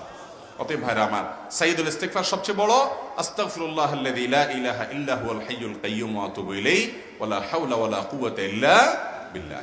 এটা হলো মাঝারি ধরনের। আর সবচেয়ে ছোট ইস্তিগফার হলো আস্তাগফিরুল্লাহ ওয়া আতুবু ইলাইহি। 20 মাসের একটা বাচ্চা যখন আমি সালাতে দাঁড়াই, তখন দুপা ধরে চিৎকার করে, তখন আমি ভয় পাই একা ঘরে। আর যদি বর্ষে সালাত আদায় করতে যাই, তখন আমার গলা ধরে কাঁদে, রুকু সিজদা করতে দেয় না। তার ডাকে জবাব না দিয়ে নামাজ পড়লে তার মাথা দেয়ালে আঘাত করতে থাকে। কিভাবে আদায় করব হুজুর, দয়া করে বলে দেন। এটা তো অস্বাভাবিক মনে হচ্ছে। যদি কোনো বাচ্চা এই পর্যায়ের সমস্যা করে, এটা বোঝা যাচ্ছে যে স্বাভাবিক না। সবই করতে দিবে, শুধু নামাজ পড়তে গেলে এ বাচ্চা মরণাপন্ন অবস্থা হয়ে যাবে। বোঝা গেছে এখানে দুষ্ট কোনো শয়তানই এই বাচ্চার উপরে প্রভাব বিস্তার করেছে। হয়তো তাকে শয়তান ভয় দেখা, ভীতিকর কোনো পরিস্থিতি তৈরি করে। আমরা অনেকে এই অদৃশ্যের বিষয়গুলো, যেগুলো কোরআন হাদিসে প্রমাণিত, কোরআন হাদিস দ্বারা সাব্যস্ত, এগুলোকে আমরা অনেকেই অনুভব করতে পারছি না, ফিল করতে পারছি না, এবং অনেকে এগুলো নিয়ে আমরা বিভ্রান্তিতে আছি আমাদের ঈমানের দুর্বলতার কারণে। মনে রাখবেন, দুষ্ট জিনের প্রভাব, ব্ল্যাক ম্যাজিকের প্রভাব, এগুলো আমাদের সমাজে এখন ঘরে ঘরে আমরা টের পাচ্ছি। এগুলা থেকে বাঁচার জন্য সবচেয়ে বড় মহৌষধ হলো বাসা বাড়িকে হারাম মুক্ত করেন। হারাম কোনো ছবি টাঙিয়ে রাখবেন না, হারাম কোনো জিনিস থাকবে না, মিউজিক বাসায় বাজবে না, এবং কোরআন তেলাওয়াত নিয়মিত করে থাকেন। যদি এই 3টা কাজ আপনি নিয়মিত করতে পারেন, ইনশাআল্লাহ আপনার বাসায় শয়তান কোনো চান্স পাবে না। মুসলমানদের বাসা থেকে এখন কোরআন তেলাওয়াত উঠে গেছে, এই জন্য শয়তান চান্স নিয়ে গেছে সেখানে। এই বাচ্চার বিবরণ শুনে রীতিমতো আমার প্রায় নিশ্চিত ধারণা তৈরি হচ্ছে যে এখানে দুষ্ট জিনের ভয়ঙ্কর, শয়তানের ভয়ঙ্কর কোনো প্রভাব বাচ্চার উপর আছে। তাহলে আপনি ভালো কোনো রাকি বা ঝাড়ফুঁক যারা কোরআন এবং হাদিসের আলোকে করেন সহি পদ্ধতিতে, এরকম কোন রাকির কাছে যান, তাকে দিয়ে আপনি ঝাড়ফুঁক করান, এবং সেই চেষ্টা আপনি অব্যাহত রাখেন। সূরা বাকারার তেলাওয়াতটা নিয়মিত বাসায় চালু করে রাখেন। এরকম বিভিন্ন ভাবে আপনি বাচ্চাকে কোনো রাকির কাছে দেখান, ইনশাল্লাহ ঠিক হবে। আর বাচ্চা জ্বালাতন করে, আশেপাশে কোনো মানুষই কি নাই যার কাছে রাখা যাবে, আপনি চেষ্টা করেন তার সামনে নামাজ পড়তে অসুবিধা হলে তার পেছনে পড়েন, অন্য কারোর কাছে দিয়ে রাখেন, কাউকে বাসায় নিয়ে আসেন, সে যখন ঘুমায় থাকে নামাজের আগে তারা ঘুম পাড়ায় দেন, ওই ফাঁকে নামাজ পড়েন। এরকম ইচ্ছা করলে বহু বুদ্ধি আপনি বের করতে পারবেন। আপনি যদি নামাজ ফাঁকি দিতে চান তাহলে ভিন্ন কথা। আর যদি বলেন যে না অসুবিধা, তাহলে অসুবিধাকে সুবিধা করার বহু রাস্তা আছে, সেটা বের করতে হবে। ফরজ নামাজ কোন অবস্থাতে মাফ হবে না, এটা মাফ হওয়ার জিনিস না ভাই। আপনি দেখেন যুদ্ধক্ষেত্রে পর্যন্ত আল্লাহ তাআলা নামাজের নির্দেশ করছেন না করেন নাই? সলাতুল খৌফ কোরআনে আছে। যুদ্ধ চলছে রণাঙ্গনে, সম্মুখ সমর, ডাইরেক্ট যুদ্ধ। এক গ্রুপ নামাজ পড়বে ইমামের সাথে 1 রাকাত, সফরে তারা চলে যাবে 1 রাকাত পড়ে। আরেক গ্রুপ যুদ্ধ করবে, তারা যুদ্ধ থেকে এসে ইমামের পিছনে দাঁড়ায় 1 রাকাত পড়বে। ইমাম 2 রাকাত হয়ে গেল, আবার প্রথম যারা 1 রাকাত পড়ছে তারা এবার এসে 1 রাকাত পড়বে। এবার ভেঙে ভেঙে পড়বে যুদ্ধ রণাঙ্গনে, যুদ্ধক্ষেত্রে যান বাঁচানোর যেখানে দরকার সেখানে। তারপর নামাজ মাফ নাই, নামাজ কোনো অবস্থাতে মাফ নাই। দাঁড়া না পারলে বসে, বসে না পারলে শুয়ে, ইশারা আপনাকে নামাজ পড়তেই হবে। অতএব বাচ্চারা অজুহাতে আপনি নামাজ ছাড়তে পারবেন। আমাদের অনেক ভাইরা আছেন সামান্য অজুহাতে নামাজ পড়েন না। অনেক ড্রাইভার ভাই আছেন, আমি কোথাও তাদের গাড়িতে গেলে জিজ্ঞেস করি, ভাই আপনি মুসলমান না? হ্যাঁ মুসলমান। তো নামাজ পড়লেন না যে? বলে হুজুর নামাজ পড়ি না, গায়ে রাখার জায়গা নাই। এটা কোনো অজুহাত হলো? আপনি যদি একটা দোকানের সামনে যায় বলেন দোকানদারকে, দোকানদার ভাই আমি 4 রাকাত ফরজ নামাজ পড়ে আসবো, আমার গাড়িটার দিকে একটু খেয়াল রাখেন, এমন কোন পাশান আছে বাংলাদেশে যে বলবে না আমি রাখবো না? নামাজের কথা বলে রাখবে না ইনশাআল্লাহ? তাহলে বোঝা গেল ইচ্ছা থাকলে উপায় হয়, উপায় অবশ্যই থাকবে। আল্লাহ আমাদেরকে নামাজের গুরুত্ব বুঝার তৌফিক দান করুন। হাদিসে বর্ণিত টাকনুর নিচে প্যান্ট পরলে লক্ষ লক্ষ বছর জাহান্নামের আগুনে পুড়তে হবে। আমার প্রশ্ন, এত ছোট গুনাহের এত বড় শাস্তি কেন? এই বিষয়টি কোরআনে বর্ণিত না থাকায় হাদিসের প্রতি সন্দেহ তৈরি হয়, বিষয়টি ক্লিয়ার করবেন। ভাইরা আমার, প্রথম কথা হলো যে লক্ষ লক্ষ বছর এরকম সংখ্যা আপনাকে কে দিয়েছে? এরপরে কথা হলো যে টাকনুর নিচে যদি প্যান্ট, পাজামা, জুব্বা, চাদর এগুলো যদি পরা হয় তাহলে সেক্ষেত্রে সেটা হারাম এবং সেটা জাহান্নামে যাবে, হাদিসে আসছে। এখন আপনি বলতে পারেন যে এটা কি এমন অপরাধ, এটার কারণে জাহান্নামের আগুন ভোগ করতে হবে? আপনি অপরাধের মাত্রা মাপার কে? আল্লাহ আপনাকে কি তৌফিক দিয়েছেন যে আপনি অপরাধের মাত্রা মাপবেন?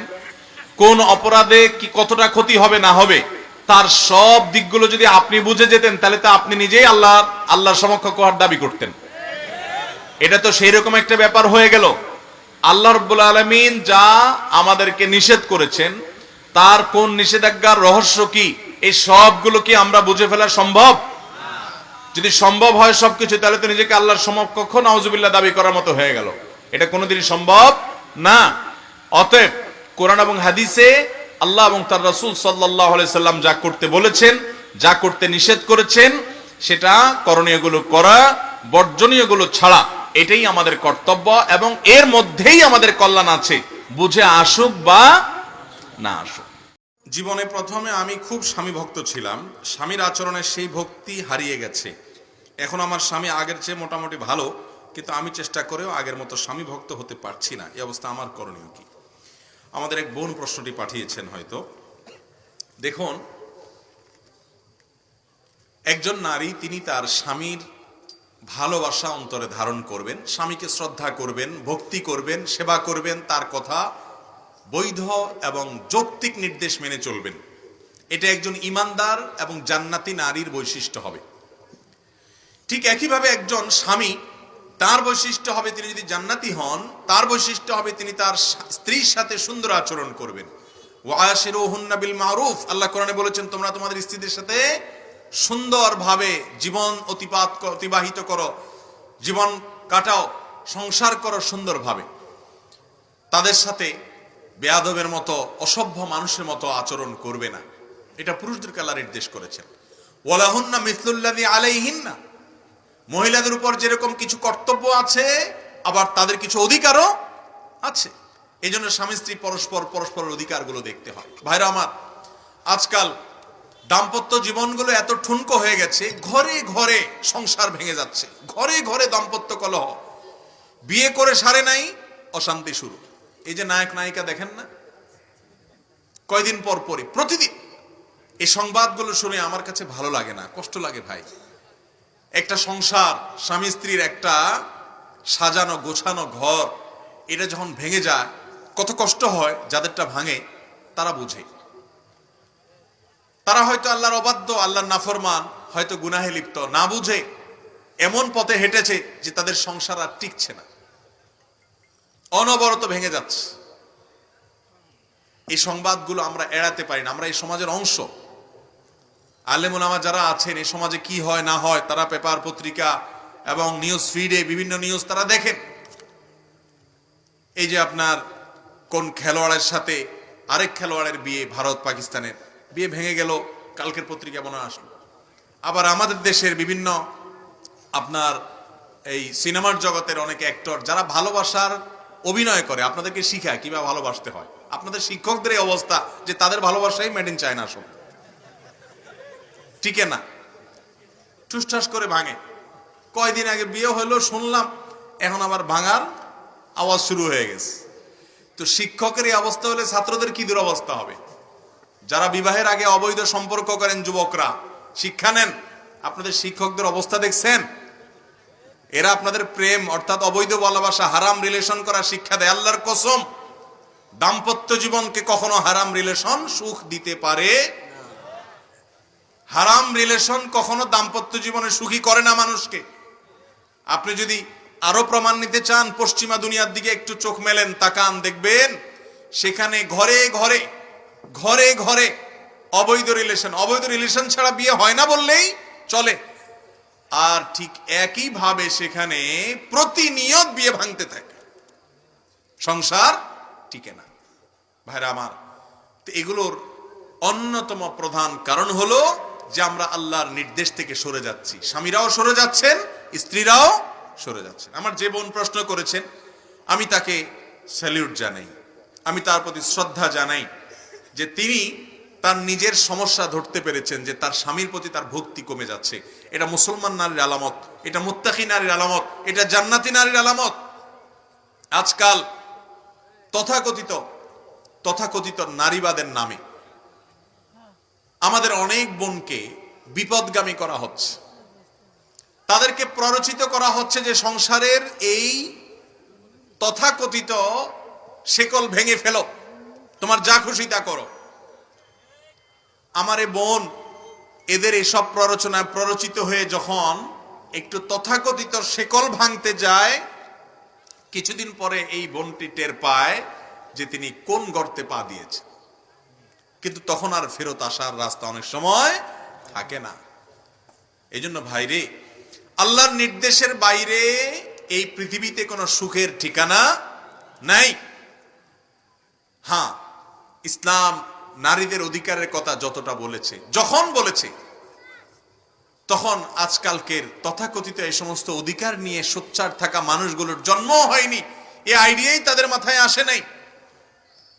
নবী করিম সাল্লাল্লাহু আলাইহি সাল্লাম যখন নবী হলেন, মেয়ে হিসেবে জন্ম নেওয়া যখন অপরাধ ছিল, তিনি শুধুমাত্র মেয়েদেরকে জীবন্ত কবরস্থ করা থেকে রক্ষাই করেন নাই, তাদেরকে এমন এক মর্যাদার আসনে আসীন করেছেন যে কোন ব্যক্তি দুজন কন্যা সন্তানের বাবা হলে, মা হলে, তাদেরকে সুন্দর করে লালন পালন করলে, শুধু কন্যা সন্তানের প্রতি কেয়ার করেছে, এই কারণে আল্লাহ তাদেরকে জান্নাত দিবেন। এত বড় সুসংবাদ দিয়ে গেছেন, নারীকে কোথা থেকে কোথায় তুলে দিয়ে গেছেন। তথাকথিত নারীবাদীদের জন্ম তখনও হয়নি। তো যেটি বলছিলাম, আমার এই বোন যিনি প্রশ্ন করেছেন, তিনি নিজের রোগ ধরতে পারছেন যে স্বামীর আচরণগত ত্রুটির কারণে তিনি স্বামীকে আর শ্রদ্ধা করতে পারছেন না। হয়তো স্বামীর সাথে তার এমন আচরণ হয়ে যায় যেটা মুসলিম নারী সুলভ নয়। তো এই রোগ ধরতে পারাটা অর্ধেক সমাধান। রোগ ধরতে পারাটা কি অর্ধেক সমাধান। তো এরকম যদি হয়, প্রথম কথা হলো, স্বামী যদি অবিচার করে, জুলুম করে, অন্যায় করে, ইসলাম বলে না একজন নারী সেটা সারা জীবন সয়ে যেতে বাধ্য। অবশ্যই তিনি সেটার প্রতিকারের জন্য উদ্যোগ নিতে পারেন, সে অধিকার তার আছে। কিন্তু আগে তিনি নিজে চেষ্টা করবেন, ভালোবাসা দিয়ে, বুঝিয়ে। কোনোভাবে হয় না। আল্লাহ রাব্বুল আলামিন কোরআনে অনেকগুলো স্টেপ বলেছেন, ফাবাহাসু হাকামান মিন আহলিহি ওয়া হাকামান মিন আহলিহা। তাহলে উভয় পরিবার থেকে মুরব্বীদেরকে নিয়ে বসে সমাধান করার চেষ্টা করবে, অন্য কাউকে দিয়ে নসিহা করবে। তাতেও যদি না হয়, তিনি সহ্য করতে না পারেন এবং ভয় করেন যে আল্লাহর হুকুম থেকে তিনি সরে যাবেন, তার দ্বারা বেয়াদবি হবে, গুনাহ হয়ে যেতে পারে, স্বামীর এই আচরণ সহ্য করতে পারছেন না, তাহলে তিনি তার সঙ্গে থাকবেন কি থাকবেন না, বা না থাকলে কিভাবে তার কাছ থেকে বিচ্ছেদ হতে পারে সেগুলো নিয়ে আলোচনা করতে পারে। এটা হলো শেষ চিকিৎসা হিসেবে। কিন্তু প্রথম শোকগুলো হবে কিভাবে সংসারটা টেকানো যায়। কিছু লোক আছে দেখবেন আমাদের মা বোনদেরকে উস্কানি দেয়, খোঁচায়, একটু কিছু হলেই বলে আরে ছেড়ে দাও, কত ছেলে আসবে, তুমি সাহস করো, কি হবে তোমার। এই উস্কাই দিয়া সংসারটা ভেঙে দেয়। পরের ইতিহাসটা এই ভেঙে দিছে যে ওই লোক আর খবরও রাখে না, ওই বেচারি কি করে। আমি বলছি না যে জুলুম সহ্য করে যেতে হবে, কিন্তু সবর করতে হবে। দাম্পত্য জীবনে টুনটান একটু আধটু হবেই হবে, এটা ছাড়া কোনো সংসার পৃথিবীতে একটাও, একেবারে যাদেরকে দেখেন শান্তির সাগরে হাবুডুবু খাচ্ছে স্বামী স্ত্রী, তাদেরও সংসারের টুকটাক ঝগড়াঝাটি। আরে আপনি আমি কে? মুহাম্মদ সাল্লাল্লাহু আলাইহি ওয়াসাল্লাম স্ত্রীর সাথে অভিমান করে মসজিদে এসে শুয়ে রয়েছেন, বাসা যাবেন না। ওমর রাদিয়াল্লাহু তাআলা আনহু মধ্যস্থতা করে মিটমাট করে দিচ্ছেন। আলী রাদিয়াল্লাহু তাআলা আনহু, নবী করিম সাল্লাল্লাহু আলাইহি সাল্লামের কলিজার টুকরা ফাতেমা রাদিয়াল্লাহু তাআলা আনহা, তার সাথে অভিমান হয়েছে, মসজিদে এসে মাটিতে শুয়ে রয়েছেন। নবী করিম সাল্লাল্লাহু আলাইহি সাল্লাম বলেছেন, ইয়া আবু তোরা, ও মাটির বাপ, কি হয়েছে, উঠো। তিনি যে মিটমাট করে দিলেন। তাহলে তাদের সংসারে যদি হয়, তো আমাদের সংসারে টুনটান হতে পারে কি পারে না? বিধায় এগুলোর কারণে হার্ট হওয়া যাবে না। আপনার স্বামী খারাপ, স্বামীকে ভালো করার চেষ্টা করেন। আপনার স্ত্রী খারাপ, স্ত্রীকে ভালো করার চেষ্টা করেন এবং শ্রদ্ধা ধরে রাখার চেষ্টা করেন। যদি কোনোভাবে কিছুতেই আর করা না যায়, তাহলে যেটা বললাম, পরবর্তী স্টেপগুলো অবলম্বন করবেন। আল্লাহ আমাদেরকে সবর করার তৌফিক দান করুন। অনেক বোনরা আছেন শাশুড়ি নির্যাতন করে, ননদ নির্যাতন করে, দেবর নির্যাতন করে, শ্বশুর নির্যাতন করে, অমানুষ স্বামীটাও নির্যাতন করে, আছে না নাই?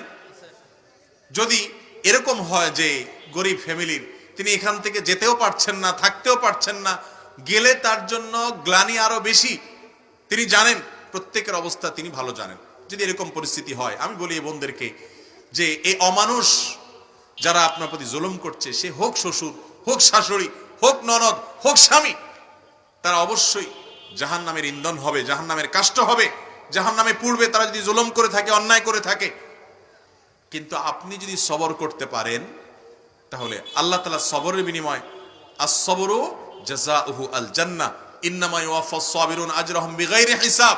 আল্লাহ তাআলা ধৈর্যশীলদের জান্নাত দেওয়ার সময় কোনো হিসাব নিকাশ করবেন না, হিসাব ছাড়া জান্নাত দিবেন। যেই কোনো ধৈর্যশীলকে হুটহাট রাগ হয়ে যা তা করে ফেললেন, কিছু একটা ঘটায় ফেললেন, বেসবর হলেন, আপনার জন্য না। ধৈর্য ধারণ করতে পারেন, ঢোক গিলতে পারেন, ধৈর্যকে গিলে হজম করে ফেলতে পারেন, তাহলে আশা করতে পারেন কিয়ামতে আল্লাহ আপনাকে জান্নাত দেওয়ার সময় হিসাব করে দিবেন না, হিসাব ছাড়া দিবেন। আর সবাই ধৈর্যশীল হবো তো ইনশাআল্লাহ। অতএব আমাদের এই বোনের জন্য আমরা দোয়া করি, আল্লাহ তাআলা তাকে দাম্পত্য জীবনে সুখী করুন। এবং স্বামী যে তার প্রতি দুর্ব্যবহার করছে, দুর্ব্যবহার করলে আপনি চেষ্টা করবেন ভালো বাদ দিয়ে এটাকে সমাধান করার, ভালোবাসা দিয়ে সংশোধন করার, না পারলে অন্যকে দিয়ে প্রেসার দিবেন এবং প্রয়োজন অভিমান করবেন। অভিমান করে কিছুদিন পৃথক থাকবেন, বিভিন্ন স্টেপ অবলম্বন করবেন, কিন্তু আপনার দ্বারা যেন অন্যায় না হয়। অনেকে অন্যায়ের মোকাবেলা করতে গিয়ে নিজে আরেকটা কি করে ফেলে, অন্যায় করে ফেলে। ধরেন স্বামী একটা গালি দিল, আপনি আরেকটা গালি পাল্টা দিলেন, তাহলে সেও খারাপ হলো, আপনিও সে কাতারে চলে গেলেন। অতএব আপনি প্রতিবাদ করেন সুন্দরভাবে, কিন্তু খারাপ হয়ে যায়েন না, নিজের আমল নষ্ট করবেন না। আল্লাহ আমাদেরকে আমল করার তৌফিক দান করুন। আমি আমাদের মা বোন যারা আছেন তাদেরকে বলতে চাই, ইসলাম নারীদেরকে যে মর্যাদা দিয়েছে, শুধুমাত্র সেজন্য আল্লাহর শুকর আদায় করে একজন মুসলিম নারী সারা জীবন বিশেষভাবে আল্লাহর প্রতি কৃতজ্ঞতা জ্ঞাপন করে আল্লাহর বন্দেগী, আল্লাহর ইবাদতে মনোযোগ দেওয়া উচিত এবং আল্লাহর কাছে বিশেষ শুকরিয়া জানানো উচিত। কারণ আমরা জানি ইসলাম যখন পৃথিবীতে ছিল না, আমাদের প্রিয় নবী সাল্লাল্লাহু আলাইহি সাল্লাম যখন পৃথিবীতে আসেন নাই, তখন পৃথিবীতে নারীদের অবস্থা কি ছিল? তখন নারী হিসেবে জন্মগ্রহণ করাটা এটা অপরাধ ছিল, এটাকে অপরাধ মনে করা হতো, নারীকে মানুষ মনে করা হতো না। কারোর ঘরে যদি একটা মেয়ে সন্তান জন্মগ্রহণ করত, তাহলে তার মুখটা কালো হয়ে যেত, সে নিজের মুখ লুকাতো, মানুষের সামনে মুখ দেখাইতে চাইতো না, সে লজ্জাবোধ করত, মনে করতো এটা তার জন্য অপমানের, মনে করতো এটা তার জন্য অসম্মানের। এরকম কঠিন এবং ভয়ঙ্কর এক সময়ে ইসলাম দুনিয়াতে এসেছে। আমাদের প্রিয় নবী সাল্লাল্লাহু আলাইহি সাল্লামকে আল্লাহ তাআলা তার দূত করে পাঠিয়েছেন পৃথিবীর মানুষকে সভ্যতা এবং মানবতা ম্যানার্স শেখাবার জন্য, পৃথিবীর মানুষকে তাওহীদের উপরে প্রতিষ্ঠিত করবার জন্য। তার আগে আপনারা জানেন, কোরআন সেই ইতিহাস বলেছে যে মানুষ কিভাবে মেয়েদের প্রতি অমানবিক আচরণ করত। আল্লাহ কোরআনে বলেছেন, ওয়াইদাল মাউউদাতু সুইলাত বিআইয়ি যামবিন কুতিলাত। সেই সময়ের কথা স্মরণ করো যখন কিয়ামতের দিন বাবা নিজের কন্যা সন্তানকে জীবন্ত কবরে পুঁতে ফেলা, কবরে গেড়ে ফেলা, এটা সম্পর্কে তাকে জিজ্ঞাসাবাদ করা হবে এবং কি অপরাধে এই শিশুটাকে, কন্যা শিশুকে হত্যা করা হলো, জিজ্ঞাসাবাদ করা হবে। সেই কঠিন পরিস্থিতি কত ভয়াবহ হবে সে কথা স্মরণ করো। এ আয়াতে যে ইঙ্গিত করা হলো সেটা একেবারেই পরিষ্কার। পৃথিবীর ইতিহাসের সকল গ্রন্থ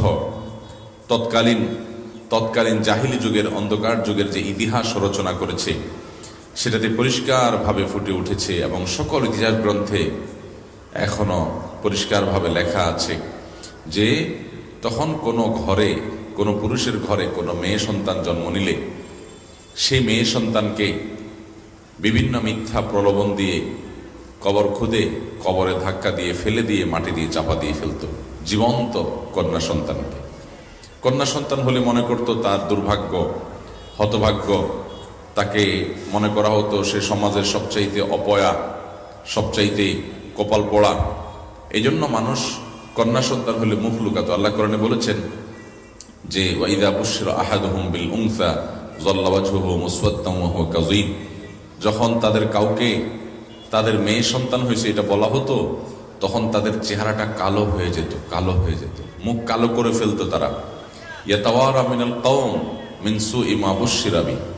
তাকে যে কন্যা সন্তান হওয়ার সংবাদ দেয়া হলো, এই জন্য সে মুখ লুকালো কি করতো, মানুষের সামনে যেত না, অপমান মনে করত। তো নারীকে এইভাবে অসম্মান করা হতো, মানুষ মনে করা হতো না, জুলুম নির্যাতন করা হতো আইয়ামে জাহিলিয়াতের সময়, জাহিলি যুগে, ইসলাম পূর্ব যুগে। আমাদের প্রিয় নবী সাল্লাল্লাহু আলাইহি সাল্লাম এসে নারীদের কি মর্যাদা দিয়েছেন যে তিনি বলেছেন যদি কারোর দুটি কন্যা সন্তান হয় আর এই দুইটা মেয়ে সন্তানকে সে ভালো করে পড়ালেখা করে, ভালো করে লালন পালন করে, তাদের প্রতি কোনো অবিচার না করে, ভালোবাসা আদর স্নেহ দিয়ে বড় করে, এরপরে এই মেয়েদেরকে যদি সে পাত্রস্থ করে, উপযুক্ত পাত্রস্থ করে, অর্থাৎ এই মেয়েদেরকে সুন্দর করে লালন পালন করে বড় করে তোলে, তাহলে আল্লাহ তাআলা ওই মা বাবাকে এর বিনিময়ে জান্নাতের গ্যারান্টি এবং নিশ্চয়তা দান করেছেন। একজন নারী যার জন্ম হওয়ার পরেই তার প্রতি জুলুম শুরু করা হতো, তার জন্মটাকে অপরাধ মনে করা হতো, ইসলাম সেখানে নারীর জন্মের পর মা বাবা তাকে সুন্দর লালন পালন করার কারণে তাদের জান্নাতের ওয়াদা করেছে। এই জন্য আম্বিয়া আলাইহিস সালাম যত নবী রাসূল পৃথিবীতে আসছেন তাদের সম্পর্কে ইমাম মালিক রহমতুল্লাহ আলাইহি বলেছেন, আল আম্বিয়া ও আবুল বানাত, নবীরা বেশিরভাগ মেয়েদের বাপ। আল্লাহ তাআলা নারীদেরকে কত মর্যাদা দিয়েছেন, বেশিরভাগ নবীদেরকে আল্লাহ তাআলা কন্যা সন্তান দিয়েছেন। কন্যা সন্তান দেয়ার ইতিহাসই আমরা বেশি জানি। আপনি শুআয়ব আলাইহিস সালামের কথা জানবেন যে শুআয়ব আলাইহিস সালামকে আল্লাহ তাআলা দুইটা কন্যা সন্তান দিয়েছেন। আমাদের নবী করিম সাল্লাল্লাহু আলাইহি সাল্লামের কথা আমরা জানি, আল্লাহ তাআলা তাকে ছেলে সন্তান দিলেও তাদেরকে ছোটবেলায় নিয়ে গেছেন, কিন্তু কন্যা সন্তান, 4টা কন্যা সন্তানকে আল্লাহ তাআলা বড় করেছেন, জীবিত রেখেছেন এবং তার ওয়াফাতের সময় পর্যন্ত ফাতিমা রাদিয়াল্লাহু তাআলা আনহা জীবিত ছিলেন। তাহলে মেয়েদেরকে আল্লাহ তাআলা কত শ্রেষ্ঠত্ব, কত মর্যাদা দিয়েছেন যে নবীদের ঘরে ছেলের তুলনায় মেয়েদের উপস্থিতি এবং তাদের জন্মের হার, তাদের সংখ্যা আমরা তুলনামূলকভাবে বেশি দেখতে পাই। এর মাধ্যমে কি মেয়েদের মর্যাদা ইসলাম যে অনেক বেশি দিয়েছে, আল্লাহ যে নারীদেরকে অনেক বেশি সম্মান দিয়েছে সেটা বোঝা যায় না। আপনি যখন কোরআন খুলবেন দেখবেন কোরআনে কারীমের মধ্যে দেখবেন সবচাইতে খুলে আলাদা করে নারীদের মাসআলাগুলোকে বিশেষভাবে বলা হয়েছে। জেনারেল মাসআলা যেগুলো, সেগুলো তো সবার জন্য সমান। রোজা রাখতে হবে সবার, নামাজ পড়তে হবে সবার, হজ করতে হবে সবার, যাকাত দিতে হবে সবার, যাদের সামর্থ্য আছে। নারী পুরুষ সবার জন্য সাধারণ কথা বলেছেন। পুরুষের মাসআলা আলাদা আলাদা করে পুরুষের অধিকার, পুরুষের প্রাপ্য, পুরুষের পাওনা, তারপরে পুরুষের বিশেষ বিশেষ মাসআলা, এরকম কোনো কিছু আলাদা করে কিন্তু কোরআনে বলা হয়নি। অথচ মেয়েদের মাসআলাগুলোকে আলাদা আলাদা করে কোরআনে বলা হয়েছে। সূরা তালাক দেখবেন, সূরা তাহরিম দেখবেন, আলাদা আলাদা স্বতন্ত্র পুরো সূরা দেখবেন যে আপনি নারীদের সম্পর্কে আল্লাহ তাআলা বিভিন্ন বিধান উল্লেখ করেছেন। শুধু সেটা নয়, কোরআনে কারিমে একটা বড় সড়ো সূরা আছে, কোনো ছোট সূরা না, একটা বিশাল বড় সূরা আছে। এই সূরার নাম হলো সূরা নিসা, মানে কি? নারীদের সূরা, মহিলাদের সূরা। সূরা নিসার আয়তন কত বড়, আকার কত বড়! কোরআনে কারিমের সবচেয়ে বড় সূরাগুলোর একটা, অনেক বড় আকার, অনেক বড় আয়তন, অনেক পৃষ্ঠাব্যাপী। এত বড় একটা সূরা আল্লাহ তাআলা বরাদ্দ করে রেখেছেন, তার নাম দিয়েছেন সূরাতুন নিসা। এই সূরাতে আল্লাহ রাব্বুল আলামিন সূরার নামকরণ করা হয়েছে। আল্লাহ রাব্বুল আলামিন সূরা নিসা, নিসাতে মহিলাদের আলাপ আলোচনা করেছেন, নামকরণই করা হয়েছে সূরা নিসা হিসাবে। অথচ কোরআনে কোথাও সূরা রিজাল বা পুরুষদের সূরা বলে কোনো সূরা নেই। হ্যাঁ, পুরুষদের নামে সূরা আছে সূরা ইব্রাহিম, কিন্তু আবার ওইভাবে মহিলাদের নামেও সূরা আছে সূরা মারিয়াম। তো আপনি কোরআন যদি আপনি খোলেন, দেখবেন নারীদেরকে কত অগ্রাধিকার দেওয়া হয়েছে, কত প্রায়োরিটি দেওয়া হয়েছে, কত সম্মান দেওয়া হয়েছে, কত মর্যাদা দেওয়া হয়েছে, তাদের অধিকার সম্পর্কে কত সাবধান করা হয়েছে। আমাদের প্রিয় নবী সাল্লাল্লাহু আলাইহি সাল্লাম বিদায় হজের ভাষণে তিনি তার সেই ঐতিহাসিক স্বর্ণাক্ষরে লেখা ভাষণে তিনি বলে গেছেন, ফাস্তাউসু বিন নিসায়ে খায়রা, তোমরা মহিলাদের ব্যাপারে পুরুষরা আমাদের কাছ থেকে, আমার কাছ থেকে ওসিয়ত গ্রহণ করো, উপদেশ গ্রহণ করো। মহিলাদের ব্যাপারে তাদের প্রতি সদাচরণ করবে, তাদের প্রতি জুলুম ব্যভিচার অত্যাচার করবে না, তাদের হক নষ্ট করবে না, তাদের স্নেহ এবং মমতা দিবে। বাবা হিসাবে মেয়ে সন্তানকে, স্বামী হিসাবে স্ত্রীকে, ভাই হিসাবে বোনকে বিনম্রতার সাথে, স্নেহের সাথে, আদর এবং ভালোবাসার সাথে তাদেরকে বড় করে তুলবে। তাদের ব্যাপারে আমার কাছ থেকে ওসিয়ত গ্রহণ করো। নারীদেরকে কত মর্যাদা ইসলাম দিয়েছে যে স্বয়ং নবী করিম সাল্লাল্লাহু আলাইহি সাল্লাম তার জীবনের শেষ গুরুত্বপূর্ণ সর্বোচ্চ ভাষণে, সবচেয়ে বড় সমাবেশে তিনি নারীদের কথাটাকে আলাদা করে বলে গেছেন, স্পেশাল করে বলে গেছেন। তাদের অধিকারের ব্যাপারে পুরুষ যেন সাবধান থাকে, পুরুষরা যেন সতর্ক থাকে, ওসিয়ত করে গেছেন রীতিমতো। কত বেশি গুরুত্ব দিয়েছেন নবী করিম সাল্লাল্লাহু আলাইহি সাল্লাম নারীদেরকে।